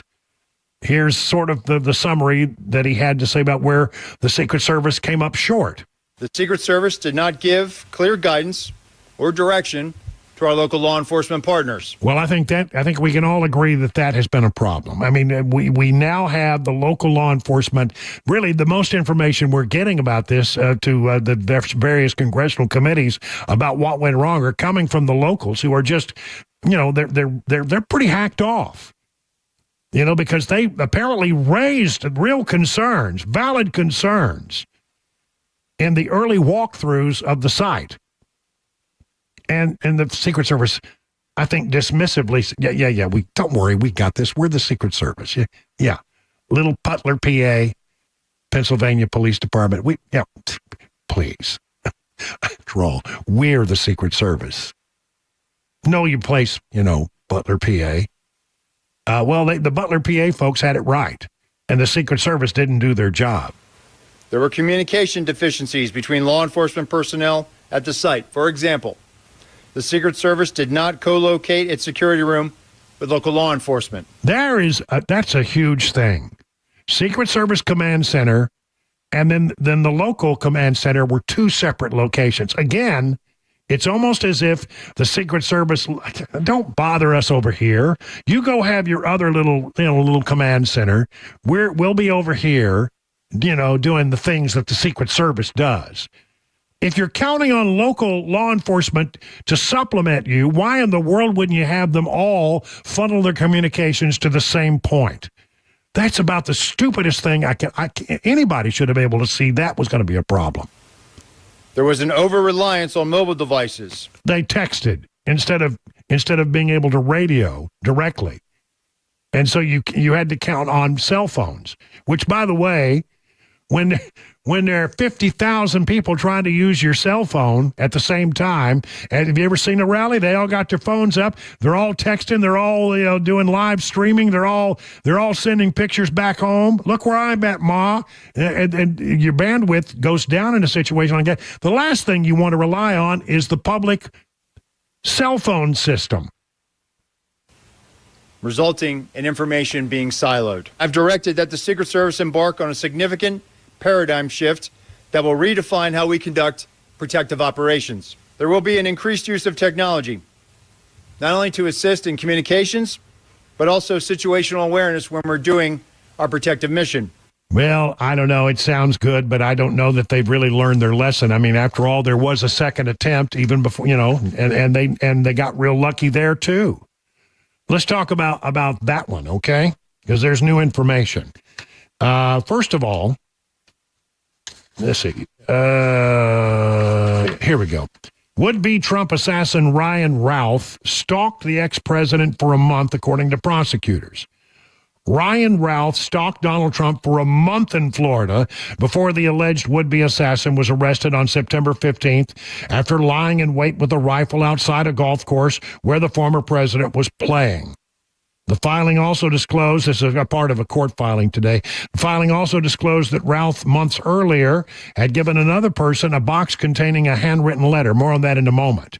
Ralph's cell phone data showed that he traveled from the Greensboro, North Carolina area to West Palm Beach, Florida on August 14th, according to the filing in U.S. District Court in West Palm Beach. But on multiple days and times from August 18th to September 15th, Ralph's cell phone accessed cell phone towers near Trump International Golf Course and the former president's residence at Mar-a-Lago and Palm Beach, the filing said.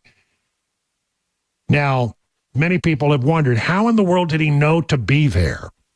And many people have said, well, the fact that he was there meant that somebody tipped him off because, somebody had to have told him to be lying in wait. I don't think so. I think this guy had been in Palm Beach doing his reconnaissance for a month on and off. And he knew, it doesn't take a genius to figure this out. If you know anything at all about Donald Trump, you know he loves to play golf. He's in Mar-a-Lago on a Sunday. If it's not raining cats and dogs, there's a pretty good chance Donald Trump is going to be on the golf course if he's not at a rally somewhere. If he's in Palm Beach on a Sunday, he's going to go over to Trump International and play around. The guy just, had to keep trying, and he turned up to be at the right place at the right time, and thank goodness the Secret Service was able to interdict him and to keep him from firing on former President Trump.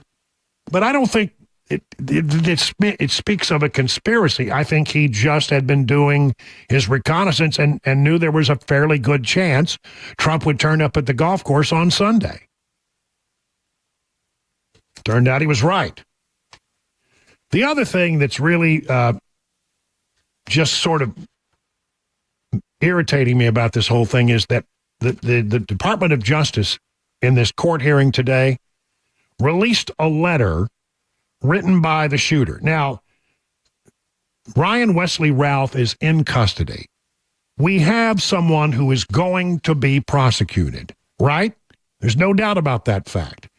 But they got to keep him in jail, so they whip out this letter, which was apparently written some months before.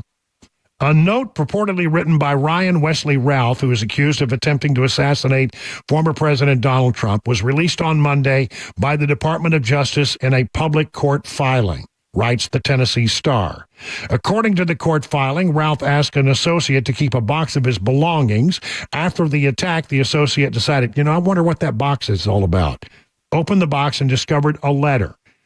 Prosecutors claim that Ralph confirmed his intent in that letter to assassinate Trump and offer a $150,000 bounty should someone else prove successful. The letter, listen, was released publicly in this matter, despite the FBI, which is the primary investigative branch of the DOJ, previously strongly advising the Metro Nashville Police Department against the release of legacy tokens left by Covenant school shooter Audrey Elizabeth Hale, who was a biological woman, identified as a transgender man during the attack, where she claimed the lives of 6 people. Why is it that in the case of the Covenant shooter, where there was never going to be a case brought against Audrey Hale because Audrey Hale was neutralized by the Metropolitan Police Department. She was dead, therefore there would be no case brought against her. Why is it that the FBI said in such an adamant fashion, do not release this information, and dragged their feet on giving out any of the information that was contained in the writings of the shooter? Yet, compare and contrast that with what just happened today. Here you have an actual person who is going to be charged, and they took that letter and released it to the public in a court filing. I don't get why would you do one and not the other? See, there's a double standard at play in the Covenant case. Because normally when you have situations like this, those kinds of records are made public through court filings and other things. They didn't have to reveal that letter today.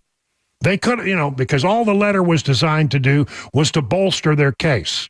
They didn't need to release it. They had plenty of other evidence that suggested there was a good reason to keep this guy behind bars. But they did. When it suits them, the FBI releases this kind of information. Then for whatever reason, if it doesn't suit them, they don't. And they make a decision. I think there's politics at play here. I truly do believe that. I truly do believe that. But one way or the other, the letter did lay out that the guy had intended to commit an assassination, and if he failed, in the letter, he said he would pay $150,000 to anybody who could carry it out. So there you have it, ladies and gentlemen. Again, I am not at all convinced that the Secret Service has done what it needs to do to get its business in order. Have improvements been made? I'm certain there have been. But I don't think they've got the staff. And I think it's an organization that is somewhat rattled and perhaps still thinking about doing things the way they've always done them. When you hear the Secret Service director say, we're going to have a new paradigm, I hope they truly are thinking about this in a new way. 50 minutes past the hour.